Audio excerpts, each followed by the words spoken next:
দেবদেবী চেনার উপায় কি? মা কালী, মা মনসা, মা দুর্গা চেনার উপায় কি? দেবদেবীর পা মাটিতে পড়ে না। কীর্তনিয়া বলছে তিনটে কথা। দেবদেবীর মা, দেবদেবীর পা মাটিতে পড়ে না, মাটি থেকে কিছুটা উপরে থাকে। আমরা করি ঠিক কথা মূর্তি, কিন্তু দেবদেবীর পা দেখবেন কোনদিন মাটিতে পড়ে না, মাটি থেকে মোটামুটি হাফ মানে 5 ইঞ্চি 10 ইঞ্চি উঁচুতে থাকে। এই যে দেবদেবীর পা মাটিতে পড়ে না, এক। দেবদেবী চোখের পাতা পড়ে না, এরকম করে থাকে। আর দেবদেবীর কোনোদিন ছায়া পড়ে না। এই তিনটি শোনার পরেই কানে আঙুল দিয়ে দিয়েছে। তাহলে কি কি বললাম? দেবদেবীর পা মাটিতে, জোরে বলুন, পড়ে না। আর দেবদেবীর ছায়া, আমরা যেমন অন্ধকারে আলোতে দাঁড়ালে আমাদের ছায়া হচ্ছে, কিন্তু ওদের ছায়া পড়বে না। আর কি চোখের পাতা আমাদের কতবার পড়ে, কিন্তু চোখের পাতা পড়বে না। এখন এই তিনটি শুনে কানে আঙুল দিয়ে দিয়েছে। যেই না কারাগারে গেছে, পুলিশ বলছে এই বল আর কে কে ছিল, বল আর কে কে ছিল। ও সেই একই শিক্ষা আছে, বলবে না। একজন পুলিশ অফিসার বলছে এই যে আমি হলাম জেনারেল পুলিশ অফিসার, কি করে পেটের কথা বের করতে হয় সে আমার জানা আছে, তোরা চুপ করে থাকে, আমি ব্যবস্থা করছি। চোররা মা কালীর ভক্ত হয়, রাত্রিবেলায় শুয়ে থাকবে, নাইট ল্যাম্পটা জ্বলবে, হালকা হালকা আলো থাকবে, আমি মা কালী সাজবো, বেটার কাছে গিয়ে দাঁড়াবো, দেখ বেটা কবুলে কিনা, বললেই বেটা বলে দেবে। এখন পুলিশটা কি করেছে? একটা কালো প্যান্ট পরেছে, এমনভাবে প্যান্টটা পরেছে, আরও দুটো হাত নিয়েছে, একটা তালপাতার লাল রং লাগিয়ে জিভ করেছে, একটা খড়গ নিয়েছে, দুটো নকল হাত লাগিয়েছে। যেই না নকল হাত লাগে, এ বেটা, অন্ধকারে রাত্রি 12টায় ঢুকে গেছে, নাইট বলটা জ্বলছে। সঙ্গে সঙ্গে ছেলেটা বলে উঠতে, মা মা মা গো, কই বললো দাইনি মা কালী, তুমি এসেছো মা। তুমি যেমন পাঁঠা ছাগল নাও, আমি তোমাকে মাসে মাসে পাঁঠা ছাগল বলি দিই, আর আজকে আমি পাঁঠা ছাগলের মতো এক পাশে পড়ে আছি, আমার কিছু ব্যবস্থা করে দাও। সঙ্গে সঙ্গে বৎস, শুধু বলে দাও আর কে কে ছিল। এখন ও মনে মনে ভাবছে, ও তো চমকে গেছে। পুলিশ বলছে মা কালী সে, বৎস তোমাকে বাঁচানোর জন্য এসেছি, শুধু বলে দাও তো কে কে ছিল। তখন চোরটি বলছে, মা তুমি কোন দলের লোক? পুলিশ তখন মনে মনে ভাবছে, বেটা আমার ওপরে যাচ্ছে। হ্যাঁ, বলছে কোন দলের লোক মা? তখন বলছে, এই বৎস তুমি শুধু বলে দাও, আর যে যে ছিল তাদের নাম বলে দাও, তোমায় ছেড়ে দেবো। বলছে, মা তুমি কি তাহলে পুলিশের দলের লোক? বলছে, বাবার আমি যদি ডালে ডালে যাই পাতাই পাতাই। বলছে, মা তুমি কি চিনতে পারো না আমাদের দুটো চোখ, একটা ডান চোখ একটা বাম চোখ, আর তোমার ত্রিনয়নী, তোমার আর একটা চোখ আছে, তুমি জগতের সবাইকে দেখতে পাও, তুমি বুঝতে পারছো না আর কে কে আছে, আমি কেন বলবো, তুমি তো দেখ। চোর মনে মনে ভাবছে, বেটা আচ্ছা পাল্লাই বললাম। পুলিশ ভাবছে আচ্ছা তৎক্ষণাৎ মনে পড়ে গেল, দাঁড়াও তুমি পুলিশ না কে, এ দেখাচ্ছি মজা। দেবতা চেনার তিনটে উপায়। দেবতার মাটিতে পা পড়বে না, দেখছে দিব্যি পা মাটিতে সাপটি আছে। দেবতা ছায়া পড়বে না, দিব্যি কালো মতো ছায়া পড়ছে। দেবতার চোখের পাতা পড়বে না, 1 মিনিটে 25 বার পাতা পড়ছে। তখন বুঝে নিয়েছে এ তো মহাকালী নয়, এ তো নকল কালী। সঙ্গে সঙ্গে মা গো বিশ্বাস করো আমি চুরি করি নাই মা, আমি চুরি করি নাই। বারবার ওই একই কথা, আমি চুরি করি নাই, আমাকে ধরে নিয়ে এসেছে, আর কেউ ছিল না, আমি চুরি করি নাই মা। পুলিশ বের করে বেরিয়ে এসে বলছে, আমি 100% গ্যারান্টি দিতে পারি এবারটা চুরি করে নাই। 1 মিনিটের কীর্তন শুনে যদি এত বড় ব্যাপার থেকে বেঁচে যায় মা, তাই 3 ঘন্টার কীর্তন শুনলেনি। তাই গৌর হরি বল, হরি বল। গরু যখন দুষ্ট হয় তখন জাল দেওয়া হয়। আমরা বোধহয় ভগবানের কাছে খুব দুষ্ট হয়ে গেছি, তাই প্রভু বলল, দাঁড়া তোদের মুখের খুব জোর হয়ে গেছে, বন্ধ করে দিচ্ছি। এই জন্যে তিনি এই ব্যবস্থাটা করেছেন আর কি।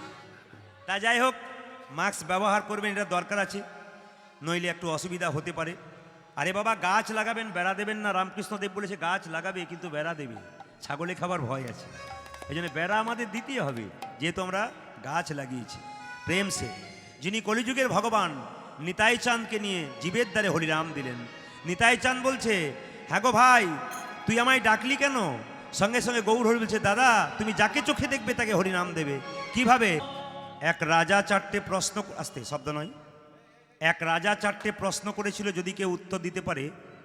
এই মারো গ্রামে যারা এসেছেন, রাজা বলেছে তাকে রাজত্ব দিয়ে দেবো। তা প্রশ্নগুলো করবো না বাদ দিয়ে দেবো? একটু করি, একবার চেষ্টা করে দেখুন যদি পারেন। রাজা প্রশ্ন করেছে 4টে, যদি কেউ উত্তর দিতে পারে, রাজা বলেছে রাজত্ব দিয়ে আমি বৃন্দাবনে চলে যাব। তো মন্ত্রীকে বলল, মন্ত্রী ঢোল বাজিয়ে চারিদিকে খবরটা দাও, আমার 4টে প্রশ্ন উত্তর দিলেই রাজত্ব পেয়ে যাবে। মন্ত্রী কি করলো? ঢোল বাজিয়ে চারিদিকে খবর দিচ্ছে, আরে জবর খবর, জবর খবর, জবর খবর। রাজার মনে 4টে প্রশ্ন জেগেছে, কেউ উত্তর দিতে পারলেই রাজত্ব পেয়ে যাবে। এই কথা যখন বলেছে, কত পণ্ডিত এলো গেল না যায় তার গোনা, রাজার যেমন প্রশ্ন তেমনি রইল, উত্তর হলো না। এত বড় বড় পণ্ডিত এলো, কেউ উত্তর দিতে পারলো না। রাজার যেমন প্রশ্ন তেমনি রয়ে গেল। আপনারা প্রশ্ন করবেন যে প্রশ্নটা কি?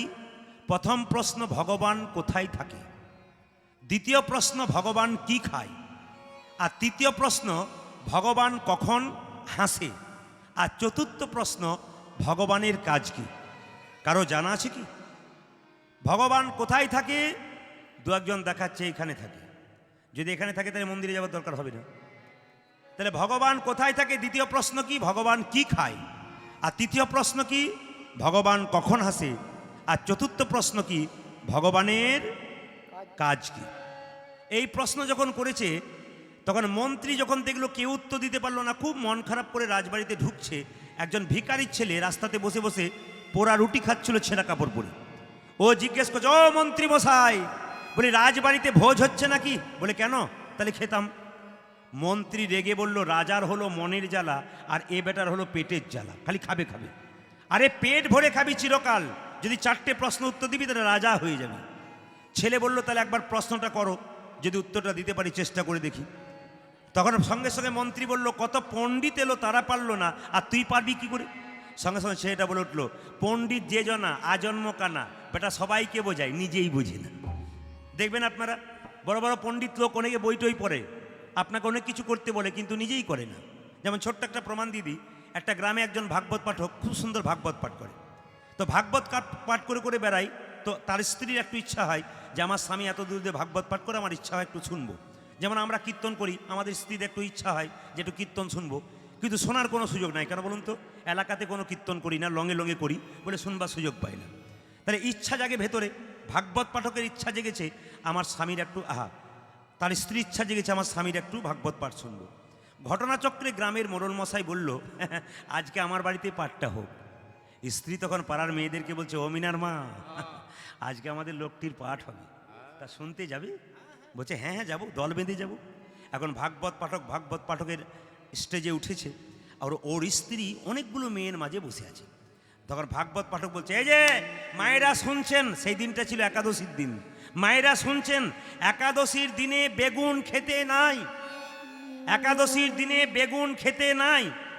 ওর স্ত্রী তখন পাশের মিনার মাকে বলছে, মিনার মা, লোককে বলছে বেগুন খেতে নাই, দুপুরবেলা তো ওই তো বেগুনের তরকারি খেয়ে গেল, একবার বাড়ি চলুক তারপর দেখাচ্ছি। এই দিয়ে তাকাবেন, রাত্রির জন্য কিছুটা রেখে দিয়েছে।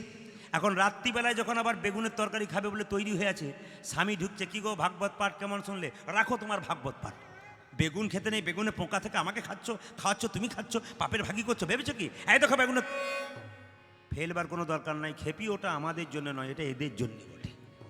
তাহলে এই জন্যে আপনাদের কাছে নিবেদন রইল, পণ্ডিত যে জনা বেটা আজন্ম কানা, সবাইকে বোঝায়, নিজেই বোঝে না। ছেলে বলল, আমি প্রশ্নের উত্তর দেবো, ভগবান কোথায় থাকে? ভগবান কি খায়? ভগবান কখন হাসে? ভগবানের কাজ কি? যখনই বলেছে চল চল, ছেঁড়া কাপড় নোংরা কাপড় পরে যেই না রাজবাড়িতে ঢুকে, ওখানে কি হচ্ছে? ওখানে কি হচ্ছে?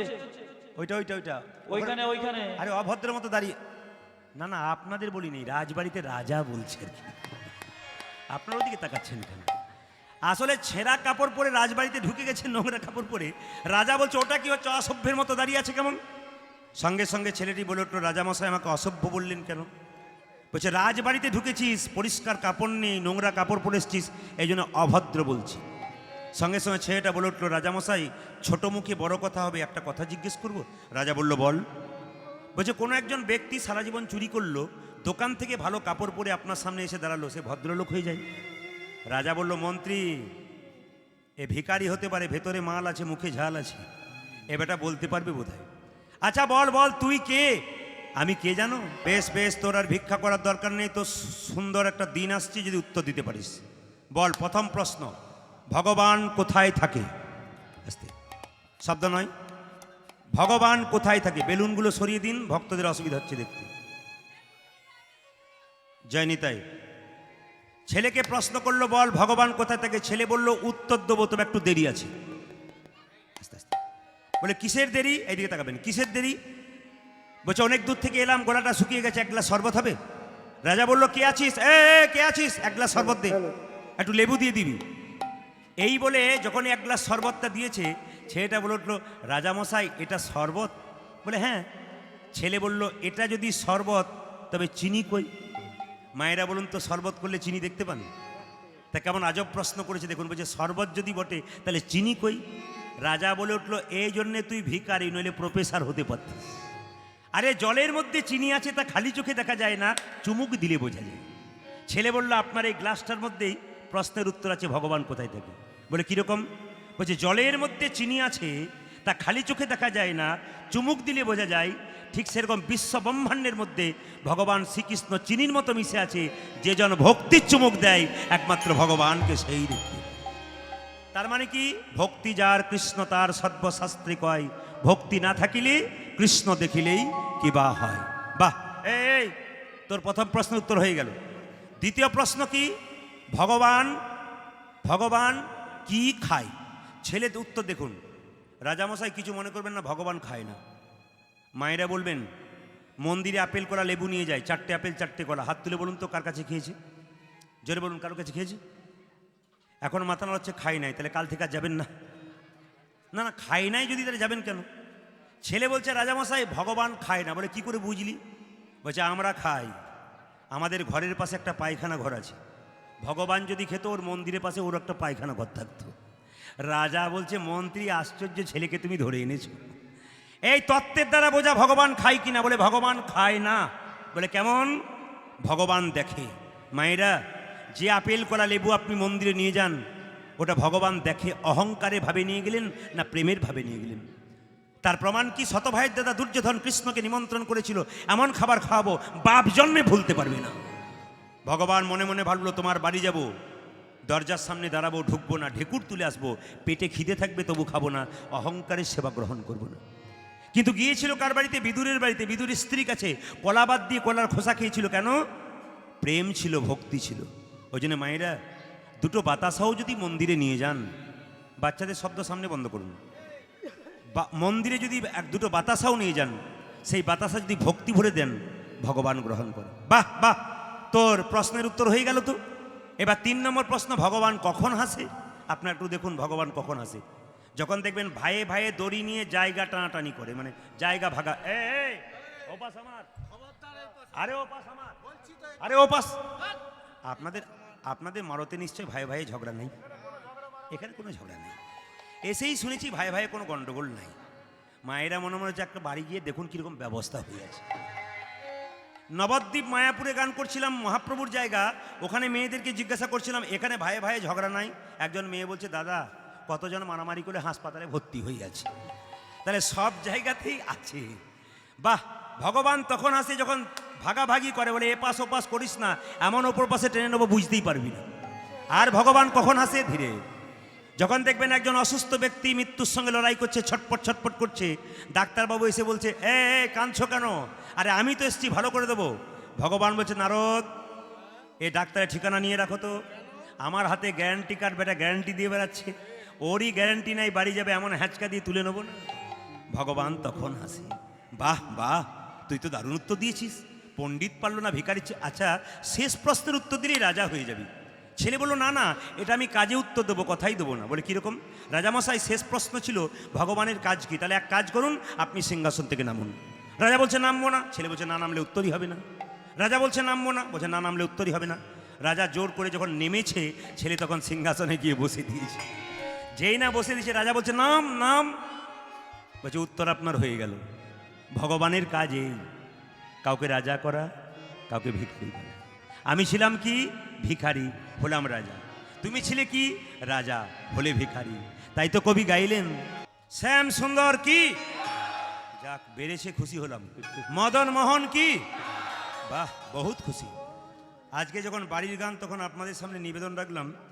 আপনারা ইউটিউবে, টেলিভিশনে প্রচুর গান শুনেছেন বিভিন্ন চ্যানেলের দ্বারা।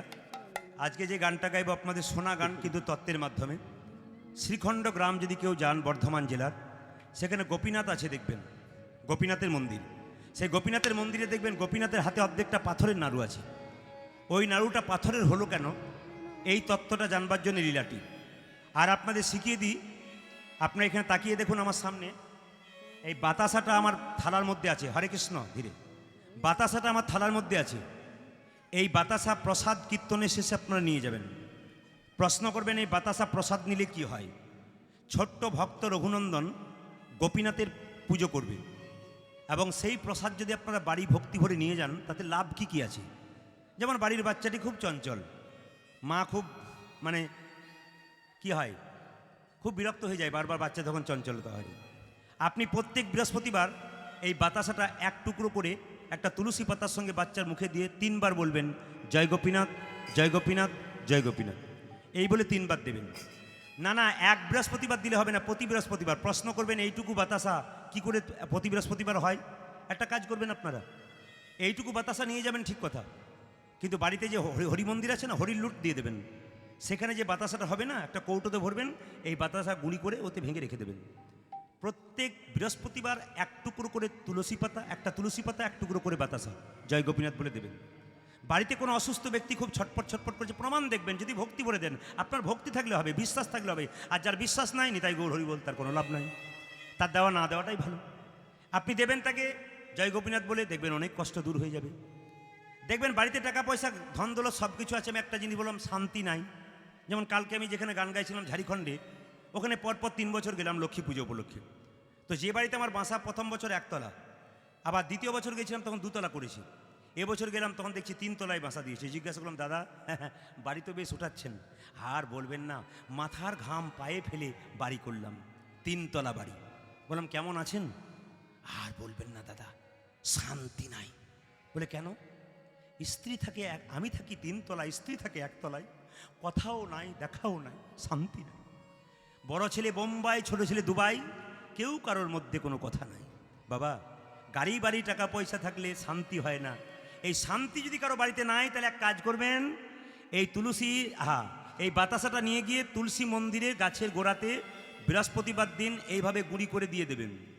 প্রত্যেক দিন 1 ঘটি করে জল দেবেন। জলটা দেওয়ার পর হরে কৃষ্ণ মহামন্ত্রটা গলায় কাপড়টা দিয়ে দেবেন, তালি দিয়ে দিয়ে 3 বার ঘুরে দেবেন। দেখুন বৈষ্ণবরা দেখবেন আসতে, যারা প্রকৃত বৈষ্ণব হয়, ভক্ত হয়, কিংবা মেয়ের বিয়ে ছেলের বিয়ে দিচ্ছেন, যারা খেতে এসছে, তাদের সামনে দেখবেন বাবারা কি করে বলুন তো, মাতৃদায় পিতৃদায় ভোজ যখন হচ্ছে, তখন দেখবেন গলায় কাপড় দিয়ে বলে, ভালো হয়েছে তো। আপনারা যখন দেখবেন মন্দিরে যান, পুজো করেন, পুজো দেন, তখন দেখবেন গলায় কাপড়টা নেন। আবার দেখবেন যারা প্রকৃত বৈষ্ণব, তারা দেখবেন কীর্তন শুনতে এসে গলায় দেখবেন কাপড়টা নিয়ে আসে। তার মানে কি, এই কাপড়টা কেন নেই? এই কাপড়টা নেওয়ার ভাব হচ্ছে বিনয়ী ভাব। যখন আপনি গলায় কাপড়টা নিলেন না এরভাবে, আপনার তখন বিনয়ী ভাব। রামকৃষ্ণ পরমহংস দেখবেন গলাতে এরকম কাপড়টা থাকতো, কেন বলতো, সবসময় বিনয়ী ভাব। এই বিনয়ী ভাব যার আছে, যদি হও নিচু তবে পাবে কিছু, নিচু না হলে তুমি কিছু পাবে না। এই জন্য ভক্তি জগতে প্রথমে নিচু হতে হবে, তবে ভগবানকে পাবেন। যার মধ্যে অভিমান আছে, অহংকার আছে, ভগবান তার কাছ থেকে সরে যায়। হ্যাঁ, এই জন্য আপনাদের কাছে নিবেদন রইল, অভিমান ত্যাগ করুন, অহংকার ত্যাগ করুন, ভগবানকে স্মরণ করুন। ওই জন্য বৈষ্ণবকে যে যখন সম্মান করতে পারে, তার জীবনে লাভ আছে। বলছে একটা সোনার কলসি, সে যতই দামি হোক না কেন, একটা গ্লাসের কাছে তাকে মাথা নত করতে হয়। আপনার কোটি কোটি টাকা থাকতে পারে, কিন্তু একজন বৈষ্ণবের চরণে আপনাকে মাথা নত করতে হবে। বৈষ্ণব ছাড়া আপনার কোনো উপায় নেই। তাই যে ঘটনাটা বর্ণনা করব, বর্ধমান জেলা আপনাদের শ্রীখণ্ড গ্রাম, ওখানে একটা পাথরের গোপীনাথ আছে। ওই শ্রীখণ্ড গ্রামের 2 ভাই, আমি কিন্তু প্রশ্ন করব, উত্তর দেবেন। শ্রীখণ্ড গ্রামের 2 ভাই, বড় ভাইয়ের নাম মুকুন্দ সরকার আর ছোট ভাইয়ের নাম নরহরি সরকার। কি কর্ম করত? আপনারা যারা কীর্তন শুনতে এসছেন, কেউ কোনো না কোনো কর্ম করেন। তারা 2 ভাই কি করতো? বড় ভাই ছিল কবিরাজ, চিকিৎসক, আর তার ছোট ভাই ছিল কম্পাউন্ডার। দুজনে প্রচণ্ড মেল, ঝগড়া বিবাদ কিছু ছিল না। একদিন ছোট ভাই বড় ভাইকে বলছে, দাদা, শ্রীবাসঙ্গনে মহাপ্রভু নৃত্য করে, তার কৃপা পাবো এবং তাকে দর্শন করব, একবার চলো। 2 ভাই মিলে কবিরাজি চিকিৎসা ছেড়ে দিয়ে চলল কোথায়? শ্রীবাসঙ্গনে মহাপ্রভু কাছে, তার কৃপা পাবার জন্য। আপনারা কেন এসছেন এখানে? ভগবানের কৃপা পাওয়ার জন্য। কীর্তন কেন শুনবেন? ভগবানের কৃপা পাওয়ার জন্য। ভক্তি ভরে কীর্তন কারা শোনে? যারা কৃপা পাওয়ার জন্য এখানে এসেছেন। তাই মহাপ্রভুকে দেখবার জন্য শ্রীবাসঙ্গনে যাচ্ছে 2 ভাই। আপনাদের কাছে বলে রাখি, যখন অনেক রাস্তা আপনারা হেঁটে যাবেন, বোর লেগে যাবে, কষ্ট হবে, তখন আপনি কিভাবে যাবেন? হাঁটু ব্যথা হয়ে যাচ্ছে, কষ্ট হচ্ছে, এতটা রাস্তা হাঁটবো কী করে? তখন আপনি কৃষ্ণ নাম করতে করতে চলে যাবেন, দেখবেন রাস্তা খাটো হয়ে যাবে। আপনি 2 কিলোমিটার হাঁটুন, হরে কৃষ্ণ নাম করতে করতে চলে যান, রাস্তা আগেই খাটো হয়ে যাবে। তাহলে বর্ধমান জেলার শ্রীখণ্ড থেকে শ্রীবাসঙ্গন নবদ্বীপ যাচ্ছে কত রাস্তা, ট্রেন বাসে যোগাযোগ ছিল না, হেঁটে হেঁটে যাচ্ছে। মণ্ডলী ভক্তিমতী মায়েরা, যারা এখানে কীর্তন শুনছেন, তারা শুনে রাখুন, 3 ঘন্টার কীর্তন শুনতে এসে আমাদের ধৈর্য থাকে না। 15 বার উঠি 15 বার বসি। আর মুকুন্দ সরকার কেমন শিক্ষা দিল দেখুন, বলছে 100 জন্ম গৌর গৌর বলে কাঁদবো, কিন্তু যখন 100 জন্ম পেরিয়ে যাবে তখন তো গৌরের কৃপা পাবো। তার মানে কি, ধৈর্য যার ভগবান তার, ধৈর্য যার নাই ভগবান তার নাই। মহাভারতের দিকে গেলে দেখতে পাবো মহারাজ যুধিষ্ঠির তিনি ছিলেন স্থির ব্যক্তি, তিনি ভগবানকে পেয়েছিলেন। আর দুর্যোধন ছিল চঞ্চল ব্যক্তি, তিনি ভগবানকে পান নাই মা। ওই জন্য এই জগতে যে মেয়েরা খুব চঞ্চল হয় তার সংসারে দেখবেন অনেক বিপদ আসে। যেমন দেখবেন তরকারি কাটতে গিয়ে আঙুল কেটে ফেলে, কিংবা তরকারিতে 2 বার নুন দিয়ে ফেলে, এ নিয়ম। চঞ্চল মেয়েদের যেমন কোনো স্থিরতা হয় না, সংসারে ঠিক টলমল করে, ঠিক সেরকম পুরুষ যদি চঞ্চল হয় তারও সংসারে কোনোদিন উন্নতি হয় না। স্থির পুরুষ যদি হয়, শান্ত পুরুষ হয়, সে জীবনে লাভ করতে পারে সব কিছু। ওই জন্য কীর্তন শুনতে সে শিক্ষা পেয়ে গেলেন কি, ধৈর্য যার আছে ভগবান তার আছে, আর ধৈর্য যার নাই তার ভগবান নাই। একটা প্রমাণ দিয়ে দিই। একদিন একটা 18 বছরের ছেলে একটা তেঁতুল গাছের নিচে বসে ধ্যান করছে, হে গোবিন্দ দেখা দাও, হে গোবিন্দ দেখা দাও। নারদ মুনি ওই রাস্তা দিয়ে পেরিয়ে যাচ্ছে, জিজ্ঞাসা করলো নারদকে ছেলেটা, এই যে নারদ মুনি তুমি কোথায় যাচ্ছ? বলে বৈকুণ্ঠে যাচ্ছি। বলে ভগবানকে জিজ্ঞাসা করো, আমি যে তেঁতুল গাছের নিচে ধ্যান করতে বসলাম কতদিন পরে পাবো? ভগবানকে গিয়ে নারদ মুনি বলছে, আচ্ছা প্রভু, তোমার একটা 18 বছরের শিষ্য তেঁতুল গাছে নিচে ধ্যান করছে, সে জিজ্ঞাসা করো তোমাকে কতদিন পরে পাবে? সঙ্গে সঙ্গে ভগবান বলল, নারদ তুমি ওকে বলে দাও তেঁতুল গাছে যত পাতা আছে ততবার পৃথিবী তোকে আপ ডাউন করতে হবে। মানে বুঝতে পারছেন, তেঁতুল গাছে যত পাতা আছে ততবার পৃথিবীতে আসা যাওয়া করতে হবে। নারদ এসে বলছে, এই যে খোকা, বলে 18 বছর বয়সে ভগবানকে ডাকছিস? প্রভুর কাছে গিয়েছিলাম, সে বলেছে যে তেঁতুল গাছে যত পাতা আছে তত বছর তোকে ওঠানামা করতে হবে, মানে আসা যাওয়া করতে হবে, তবে তুই কৃপা পাবি। সঙ্গে সঙ্গে ছেলেটা বলছে, তারপরে আমি পাবো তো? তারপরে লাফাতে শুরু করেছে, তারপরে আমি, কত বিশ্বাস দেখুন, কত পাতা আছে বলছো, আসবে আর যাবে, তত বছর তোকে ওঠানামা করতে হবে, তারপর তুই পাবি। ছেলে বলছে, তারপর পাবো তো, তারপর পাবো তো। হঠাৎ দেখতে পাচ্ছে ছেলেটার পেছনে ভগবান দাঁড়িয়ে আছে। নারদ বলছে, প্রভু তোমার তো এখন আসার কথা না, তুমি এলে কি করে? বলছো, ধৈর্য আর বিশ্বাস আমাকে এখানে টেনে এনেছে। এই জন্য এই জগতে যা ধৈর্য আছে সে ভগবানকে পায়, এই জগতে যার বিশ্বাস আছে সে ভগবানকে পায়। সঙ্গে সঙ্গে কি করলো দেখুন, মুকুন্দ সরকার কি করলো দেখুন, চোখের জলে ভাসছে। বাবা, ভক্ত আর ভগবানের মধ্যে একটা জিনিস পাও না, সেটা কি বলুন তো? আপনি আপেল কলা লেবু মন্দিরে নিয়ে গেলেন, কিন্তু চোখের জল যদি কি একবার ভগবানকে দিতে পারে বাবা, ভগবান খুশি হয়ে যায়। এই জগতে বলছে ভগবানকে যখন কেউ ডাকে তখন তার চোখের জল পড়ে, আবার সংসারের জন্য যখন কাঁদে তখন তার চোখের জল পড়ে, কিন্তু দুটো জল আলাদা হয়ে যায়। আপনার প্রমাণ দেখবেন, ছেলের জন্য কাঁদবেন, মেয়ের জন্য কাঁদবেন, শেষে ছেলে মেয়ে প্রশ্ন করবে তুমি আমার জন্য করেছো কি? আপনার চোখ থেকে জল পড়বে আর ধিক্কার আসবে, যার জন্যে করি চুরি সে কিনা বলে আমায় চোর। আপনার চোখ থেকে জল পড়বে, সেই জলটা দেখবেন চোখের কোণ দিয়ে পড়বে, সেই জলটা স্পর্শ করবে গরম লাগবে, সেই জলটা মুখের মধ্যে প্রবেশ করবে নোনা নোনা ভাব লাগবে। কিন্তু কেউ যদি মন্দিরে বসে একবার ভগবানের জন্য 5 মিনিট যদি 5 মিনিট না পারেন 2 মিনিট, 1 মিনিট ডাকবেন, কিন্তু ডাকাটা যেন পাকা হয়, কাঁচা যেন না হয়। 1 মিনিট ভগবানকে ডাকবেন, 1 মিনিট নাম করবেন, সেই নামটার সময় আপনি সব ভুলে যাবেন, একবারে গোবিন্দের কথা স্মরণ করবেন। সংসারে একাই এসেছি, একাই যাব, শুধু দায়িত্ব পূরণ করবার জন্য সংসার করেছি। সংসার মানে কি? সং মানে সাজা, সার মানে কৃষ্ণচরণ। এই সংসারে কেউ বাবা সেজেছি, মা সেজেছি, এটা সং সাজা। টিকিট শেষ, ট্রেন থেকে নেমে যাবেন। জীবনের আয়ু সূর্য যেদিন চলে যাবে বাবা, আমাদের সবাইকে নেমে যেতে হবে। বর্ষাকালে যখন প্রচণ্ড জল হয়, খালে বিলে ছোট ছোট মাছগুলো খুব লাফালাফি করে, ওরা ভাবে আমাদের সারা জীবন এরকমই যাবে। কিন্তু মা গো, যখন জলটা শুকিয়ে যায় তখন দেখবেন মাছগুলো কি করে বলুন তো, কাদাতেই মরণ হয়। আমরা সেরকম সংসার রূপ পুকুরে শুধু আনন্দে হাবুডুবু খাচ্ছি, কিন্তু জেনে রাখবেন আপনারা, যখন আমাদের আয়ুসূর্য শেষ হয়ে যাবে আমাদেরও চলে যেতে হবে। আনন্দটা কিসের? আপনি যদি 60 বছর বাঁচেন, একটা রাত্রি পেরোলো মানে কি আপনার জীবনের খাতা থেকে একটা করে দিন কমে গেল। আপনার আনন্দ কিসের? একটা রাত্রি পেরোলেই তো আমাদের জীবনের খাতা থেকে একটা করে দিন কমছে, বাড়ছে না তো, এতে আনন্দের কি আছে? কে কখন চলে যাবে কেউ জানে না। এই জন্য আপনাদের কাছে নিবেদন রইল, ভগবানের জন্যে কাঁদো। ভগবানের জন্য যখন কেউ কাঁদবে না, তার চোখের জলটা চোখের মাঝ দিয়ে পড়বে, সে জল গরম হবে না শীতল হবে, সে জল মুখের মধ্যে প্রবেশ করলে নোনা ভাব লাগবে না, মিষ্টি ভাব লাগবে। একটা বাচ্চা ছেলে যখন হাঁটতে পারে না, বাবা তাকে বলে আঙুল ধরে আমার কাছে আয়। ছেলে যখন এক পা করে হাঁটে, তখন বাবা আঙুলটাকে এরকম করে ধরে থাকে, পড়ে গেলেই ধরবো। সংসারে আমরা খোকার মতো ভগবানের আঙুল ধরার জন্য যদি আমরা এগিয়ে যাই, ভগবান আমাদের ফেলে দেবেন না। একটা ছোট্ট বাচ্চা ছেলে বলছে, বাবা আমি মেলা যাব। বাবা বলল, মেলা যাবি ঠিক কথা, আমি মেলা ঢুকবো না, তবে তোকে আঙুল ধরে বাড়ি থেকে নিয়ে গিয়ে মেলাতে ঢুকিয়ে দেব। তোর যখন মেলা দেখা শেষ হবে, আমাকে যদি ঠিক স্মরণ রাখিস, আমি যেখানে বসে আছি আবার আঙুল ধরে তোকে নিয়ে যাব আমার বাড়িতে। সংসাররূপ মেলাতে আমাদের ভগবান ওখান থেকে আঙুল ধরে টেনে নিয়ে এসেছে। যেদিন আমাদের ভবসাঙ্গ শেষ হয়ে যাবে, ভবের খেলা যেদিন শেষ হয়ে যাবে, কেউ যদি সংসারের মাঝে থাকতে থাকতে গোবিন্দ নামক পিতাকে স্মরণ করতে পারে, তবে প্রাণে গোবিন্দ তাকে আঙুল ধরে সেই জায়গায় নিয়ে যাও। শ্রীবাস ঠাকুরের কাছে কাঁদছে মুকুন্দ সরকার। এইদিকে তাকান বাবা, ভগবান সব সইতে পারে গো, চোখের জল সইতে পারে না।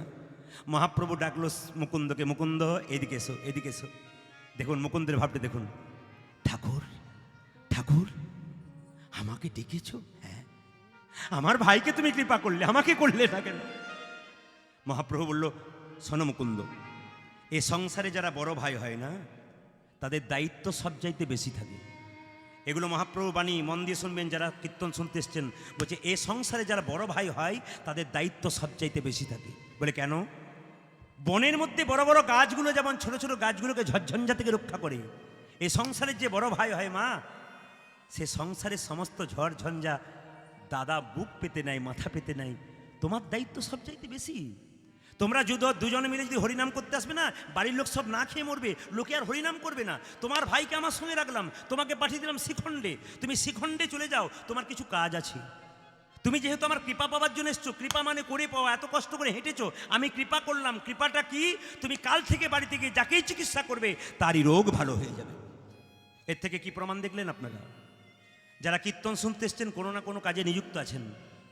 যদি ভগবানকে ঠিকমতো ডাকতে পারেন না, আপনি যে কাজটা করছেন না, সেই কাজটা গোবিন্দ কৃপা করবে, আপনার কাজ আরও ফুলে ফেঁপে উঠবে, যদি ভক্তি থাকে আপনার। মুকুন্দকে বলছে, মুকুন্দ তুমি বাড়ি ফিরে যাও, শিখণ্ডে ফিরে গিয়ে একটা গোপীনাথের মন্দির তৈরি করো, আর জীবের দ্বারে হরিনাম দাও, তুমি যাকেই চিকিৎসা করবে তার রোগ ভালো হয়ে যাবে। মুকুন্দ সরকার বাড়ি ফিরে এলো। ও রিকোটা কমন থাকে। মুকুন্দ সরকার বাড়ি ফিরে এলো, কণ্ঠে নিল তুলসীর মালা।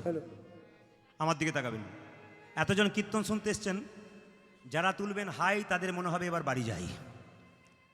এই জন্য হাইটা কম তুলবেন, বলে হাই আসবো তো তুলব না, না না তুলবেন, কিন্তু মনে রাখবেন। এই দিকে তাকাবেন, আমি যখন কীর্তন করতে আসছিলাম তখন একজন মেয়েকে বলছে, দিদি সামনে বসিস না। বলে কেন? পা মেলে বসতেও পাবি না, খালি হাত তুলতে বলবে আর উলুধ্বনি দেবে। ওই জন্য চালাক পার্টি যারা হয় তারা দেখবেন শেষে বসে, না আপনাদের বলি নাই, ওরা পালাবার ঠিক মতো সুযোগ পায় আর কি। হরে কৃষ্ণ। আবার অনেকে দেখবেন কীর্তন শুনতে বসে সামনে জায়গাতে 4 হাত জায়গা নিয়ে বসে, কেন বলুন তো? ঠ্যাঙের ভবিষ্যৎ, পাটা লম্বা করে মিলতে হবে তো, ওই জন্য ঠ্যাঙের ভবিষ্যৎ করে। চিনে নিন আপনারা। কণ্ঠে নেবেন কি? তুলসীর মালা। এতজন কীর্তন শুনতে এসছেন, একবার হাত তুলে দেখান তো কে কে তুলসীর মালা নিয়েছেন, একবার দেখান হাত তুলে। বহুত আচ্ছা, বহুত আচ্ছা, বহুত আচ্ছা। বেশ কয়েকদিন আগে, মাসখানেক হয়নি বোধ হয়, আমি প্রতাপপুর এসেছিলাম। ওখানে প্রচুর ভক্তের সমাগম হয়েছিল, সেখানে দেখেছিলাম তুলসীর মালার ভক্ত অনেক রয়েছে। আপনাদের এখানে অনেকে রয়েছে, অনেকে আবার তুলসীর মালা নেয়নি বলে লজ্জা করছে। তবে না, তুলসীর মালা যদি না নেন তবে সোনার মালা আপনারা পরবেন। আস্তে, সোনার মালা কেন পরবেন? তুলসীর মালা পরলে এই জগতে সম্মান নাও থাকতে পারে, ওইখানে আছে। আর সোনার মালা পরলে এই জগতে আপনার সম্মান আছে। ছেলে যদি শেষে খেতে না দেয়, শুধু মালাটা দোলাবেন, বাস, আর কোনো ব্যাপার নেই। দেখবেন বৌমা দেখবে আর বলবে 5 ভরি ওজনের মাল, কোনো অসুবিধা নেই, একে দাও, যত তাড়াতাড়ি পারি আমি পাঠানোর ব্যবস্থা করে দেবো। না না, আপনাদের এদিকে জন্য বলি না, আমাদের ওইদিকে জন্য বলছে কি, আপনাদের এখানে সব খুব ভালো আর কি। এই দিয়ে তাকার মায়েরা, তুলসীর মালা যদি কেউ তুলসীর মালা যদি কেউ পরতে পারে, এই জগতে যেমন তার লাভ, ওই জগতে তেমন লাভ। আপনারা একটু বিচার করে বলবেন। একটা মেয়ে মাথায় কাপড় নিয়েছে, তুলসীর মালা পরেছে, সিঁদুরটা টকবগে নিয়েছে, আর রাস্তা দিয়ে যাচ্ছে। আর একটা মেয়ে মাথায় কাপড় নাই, তুলসীর মালা নাই, ঢ্যাং ঢেঙ্গিয়ে চলে যাচ্ছে। কোন মেয়েটাকে দেখে ভক্তি আসবে? যে মেয়েটা মাথায় কাপড় দিয়েছে, তুলসীর মালা নিয়েছে। সোনার মালা পরুন, আপনার আছে, অসুবিধা নেই, কিন্তু তুলসীর মালাটা ফাঁকে ফাঁকে পরবেন। সোনার মালাটা আপনি পরবেন, নয় নয়, কিন্তু তুলসীর মালা পরবেন। রাস্তা দিয়ে যাবেন, পুরুষ মানুষ আপনার মুখের দিকে চাইতে চাইতে আপনার চরণ পানে চাইবে, আপনার বিপদ হবার সম্ভাবনা নাই। কিন্তু আপনার তুলসীর মালা না থাকবে, স্মৃতি সিঁদুর কম থাকবে, আপনি রাস্তা দিয়ে যাবেন, মাথায় কাপড় নেই, পুরুষ আপনার মুখের দিকে চাইবে, আপনার পায়ের দিকে চাইবে। তুলসীর মালা কেন পরবেন? অনেকগুলো যুক্তি আপনারা শুনেছেন, শুনে নিন। বাড়িতে বেগুন গাছ লাগিয়েছেন, বেড়া তো দিতে হবে, নইলে ছাগলে ছিঁড়ে খাবে, গরুতে ছিঁড়ে খাবে। সত্য কি বলল, তত্ত্ব কি বলল? গুরুদেব কর্ণে কৃষ্ণ মন্ত্র দিয়েছে, কৃষ্ণ মন্ত্র দিয়ে দেহ জমিতে কৃষ্ণ বীজ রোপণ করেছে। যদি আমরা তুলসীর মালা নামক বেড়া না দিই, তবে কামিনী কাঞ্চন ছাগল গরু আমাদের সেই কৃষ্ণরূপ বীজটাকে খেয়ে নষ্ট করে দেবে। এই দিকে তাকাবেন। তুলসীর মালা কেন নেবেন? মাস্টার। এই তুলসী মালাটা হচ্ছে মাস্টার। যা তুলসীর মালা আছে, রাস্তা দিয়ে পেরোতে পেরোতে খারাপ কাজ করতে গেলেই বাধা দেবে। কি এই এই এই এই এই তো তুলসীর মালা আছে না, কি করছিস? যেমন আমাদের ওখানে এই দিয়ে দেখান, এই তো তুলসীর মালা নিয়েছে সবাই, তো একটা পেয়ারা গাছ থেকে পেয়ারার ডালটা ঝুলছে আর 4টা পেয়ারা তাকাচ্ছে। একদিন কীর্তন করতে গিয়ে নেমেছি, আর ইনি কি করেছেন, তুলতে গেছেন, তুলতে গিয়ে লাফিয়ে পড়ে গেলেন। বলে কেন? বলে তুলতে গিয়েছিলাম কিন্তু পড়ে গেলাম কেন জানো? আমার এইটা বাধা দিয়ে দিল, পাছে লোকে কিছু বলে। আপনারা যদি রাস্তা দিয়ে যান, 4টা পেয়ারা যদি টুকটুক করে তাকায়, নিশ্চয় প্রণাম করে দিয়ে চলে যাবেন নাকি? কি করবেন আপনারা? কিন্তু যদি আপনার কণ্ঠে মালা থাকে, আপনি কি বলবেন? আহ, এই মালাটি আছে মাস্টার। এ যদি থাকে, আপনি খারাপ কাজ করবেন না। তুলসীর মালার এমন গুণ আছে। হরে কৃষ্ণ। তুলসী মালা 3টে যুক্তি আছে, বিজ্ঞান, ধর্ম, বাস্তব। বিজ্ঞান বলল সব গাছে বজ্রপাত হয়, তুলসী গাছে বজ্রপাত হয় না। মায়েরা, আপনারা দেখবেন সব গাছে বজ্রপাত হবে, তুলসী গাছে বজ্রপাত হবে না। আবার দেখবেন ধর্ম কি বলল? আপনি এখান থেকে কলকাতা গেছেন ট্রেনে, হঠাৎ মারা গেলেন, আমরা কীর্তন করে বাড়ি আসছিলাম, বললাম কোথাকার কে একে ট্রেন থেকে ফেলে দে। কিন্তু যদি আপনার কণ্ঠে একটা তুলসীর মালা থাকে, কি বলবো? আরে এ আর কেউ নয়, একজন কৃষ্ণ ভক্ত বটে, একে যেখানে সেখানে ফেলে দিস না, একটা স্টেশনে নামিয়ে দে।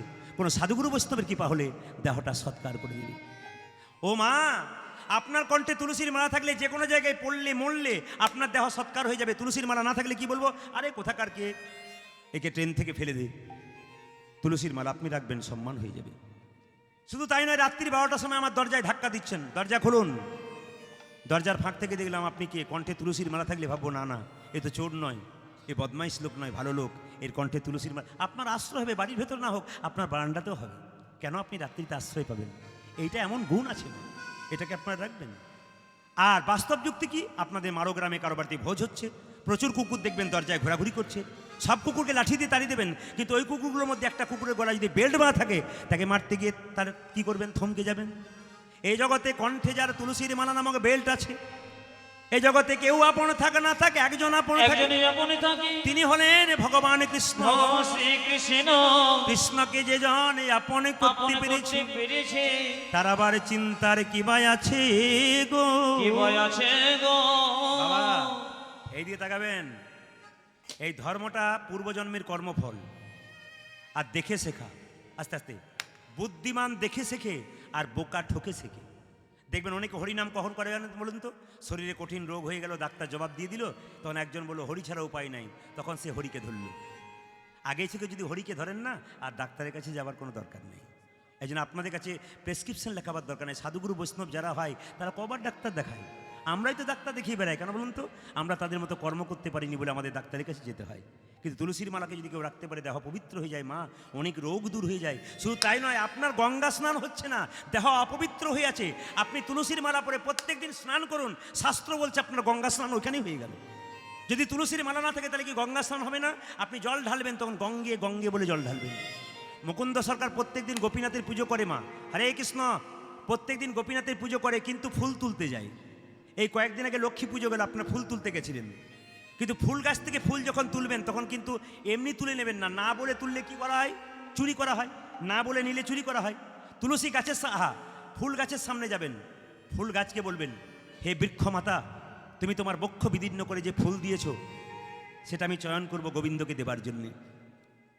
আবার ফুলটা তোলার পর বলতে হবে, হে বৃক্ষ মাতা, তোমার শরীর থেকে যে ফুলটা নিলাম, তোমার যদি কোনো কষ্ট হয়ে থাকে, আমাকে নিজ গুণে ক্ষমা করে দিও। ফুল তুলবার সময় একটা নিয়ম আছে মা, এতে আপনার লাভ বেশি হবে। আপনি মা কালী পুজো করবেন, সেই জন্য ফুল তুলছেন, ফুলটা তুলতে তুলতে জয় মা কালী, জয় মা কালী, জয় মা কালী, কালীর কৃপা আপনার আগেই হয়ে যাবে। আপনি শিব পূজা করবেন, ফুলটা তুলছেন, ফুলটা তুলতে জয় ভোলানাথ, জয় বাবা ভোলানাথ তুলবেন। লক্ষ্মী পুজো করবেন, ফুল তুলবেন, জয় মা লক্ষ্মী, জয় মা লক্ষ্মী, জয় মা লক্ষ্মী। আগে লক্ষ্মী কৃপা আপনার হয়ে যাবে, এই নিয়ম। এ কাজ যদি আপনারা করতে পারেন আপনাদের লাভ আছে। যেমন আপনি গঙ্গাতে যাবেন, তো গঙ্গায় অনেকে স্নান করতে যায়, 3টি জিনিস নিয়ে যাবেন, আপনাদের লাভ হয়ে যাবে। হরে কৃষ্ণ। গঙ্গায় গেলে 3টি জিনিস যদি সঙ্গে করে নিয়ে যান, তবে আপনার লাভ হবে কি? একটা তুলসী পাতা, 3টি বেল পাতা, আর একটু ঘি। এই 3টে জিনিস আপনি গঙ্গাতে নিয়ে যাবেন, আপনার লাভ আছে। যখনই গঙ্গা স্নানে যাবেন না, 3টে জিনিস নিয়ে যাবেন, একটা বেল পাতা, একটা তুলসী পাতা, একটা ঘি। বেল পাতার উপরে লিখে দেবেন শ্রীকৃষ্ণ গোবিন্দায় নম। ওই বেল পাতাটা গঙ্গার জলে ভাসিয়ে দেবেন, ভাসিয়ে দেবে। ওই তুলসী পাতা গোবিন্দের চরণে চলে যাবে মা গঙ্গার কৃপাতে। আপনি বেল পাতার উপরে জয় বাবা ভোলানাথ বলে লিখে দেবেন, জয় বাবা ভোলানাথ। যদি লিখতে না পারেন, জয় বাবা ভোলানাথের নাম করে ছেড়ে দেবেন, ভোলার কাছে গিয়ে পৌঁছাবে। যদি আপনি ব্রহ্মার কৃপা পেতে চান, তবে যে ঘি আপনি সঙ্গে করে নিয়ে গেছেন ঘৃত, গঙ্গা জলে ভাসিয়ে আপনি বলবেন ব্রহ্মাণ্য দেবায় নমঃ, ব্রহ্মদেবায় নমঃ। ব্রহ্মার কাছে আপনার সেই ঘৃত চলে যাবে। এগুলো নিয়ম, এই জন্য কীর্তন শুনতে আসতে হয়, জেনে যাবেন। শুধু কীর্তন শুনলে হবে না, শুনবেন, সকালবেলায় ভাববেন কি কি বললো, সেগুলো জীবনে কাজে লাগাবেন, তারপর শেয়ার করবেন আপনার আত্মীয় স্বজনের কাছে, তবে আপনার কীর্তন শোনার লাভ আছে। আপনাদের কাছে নিবেদন রইল, বাবা যদি কীর্তন না শোনে ছেলে কি করে শুনবে? মা যদি না শোনে কি করে শুনবে? এই গত কয়েকদিন আগে এক জায়গাতে কীর্তন করতে গেছিলাম, একটা বাড়িতে চা খেতে নিমন্ত্রণ করলো। তো চা খেতে গেলাম, আমি চেয়ারে বসে আছি, ভদ্রলোক নিচে পা মেলে বসে আছে। তার ক্লাস 9-এ পড়া ছেলেটা দৌড়াতে গেল আর বাবার পায়ে পাটা ঠেকে গেল।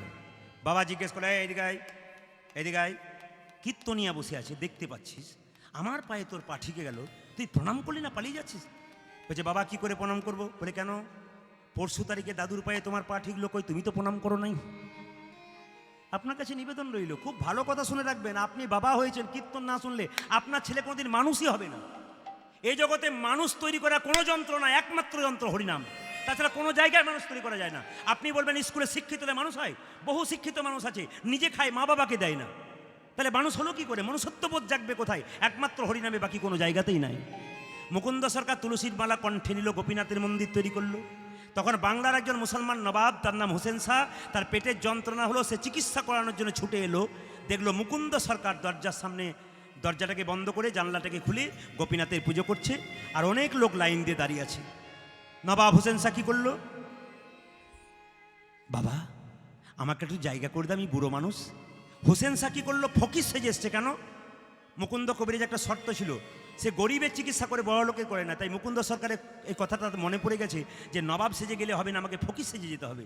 তাই ফকির সেজে নবাব হোসেন শাহ এসছে, চিনতে পারেন নাই মুকুন্দ, আর দরজার সামনে কেঁদে কেঁদে বলছে। মুকুন্দ সরকার প্রণাম করে বেরিয়ে এলো, এবার চিকিৎসা করবে। দেখুন, আমি ভেলোরে একবার চেন্নাইয়ে চিকিৎসা করাতে গিয়েছিলাম আমার নিজের জন্যে, বহুদিন আগে।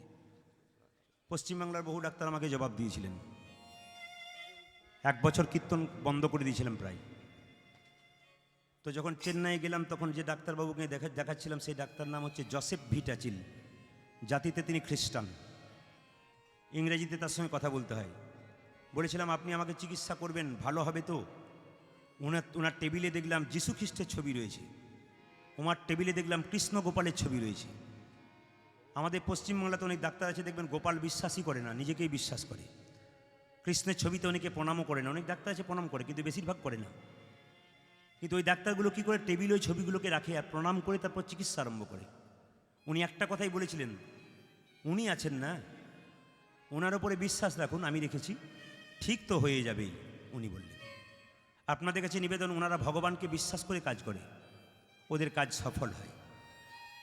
তো মুকুন্দ সরকার ভগবানকে প্রণাম করে যখন বেরিয়ে এলো, তখন জিজ্ঞাসা করছে তোমাদের মধ্যে গরিবকে?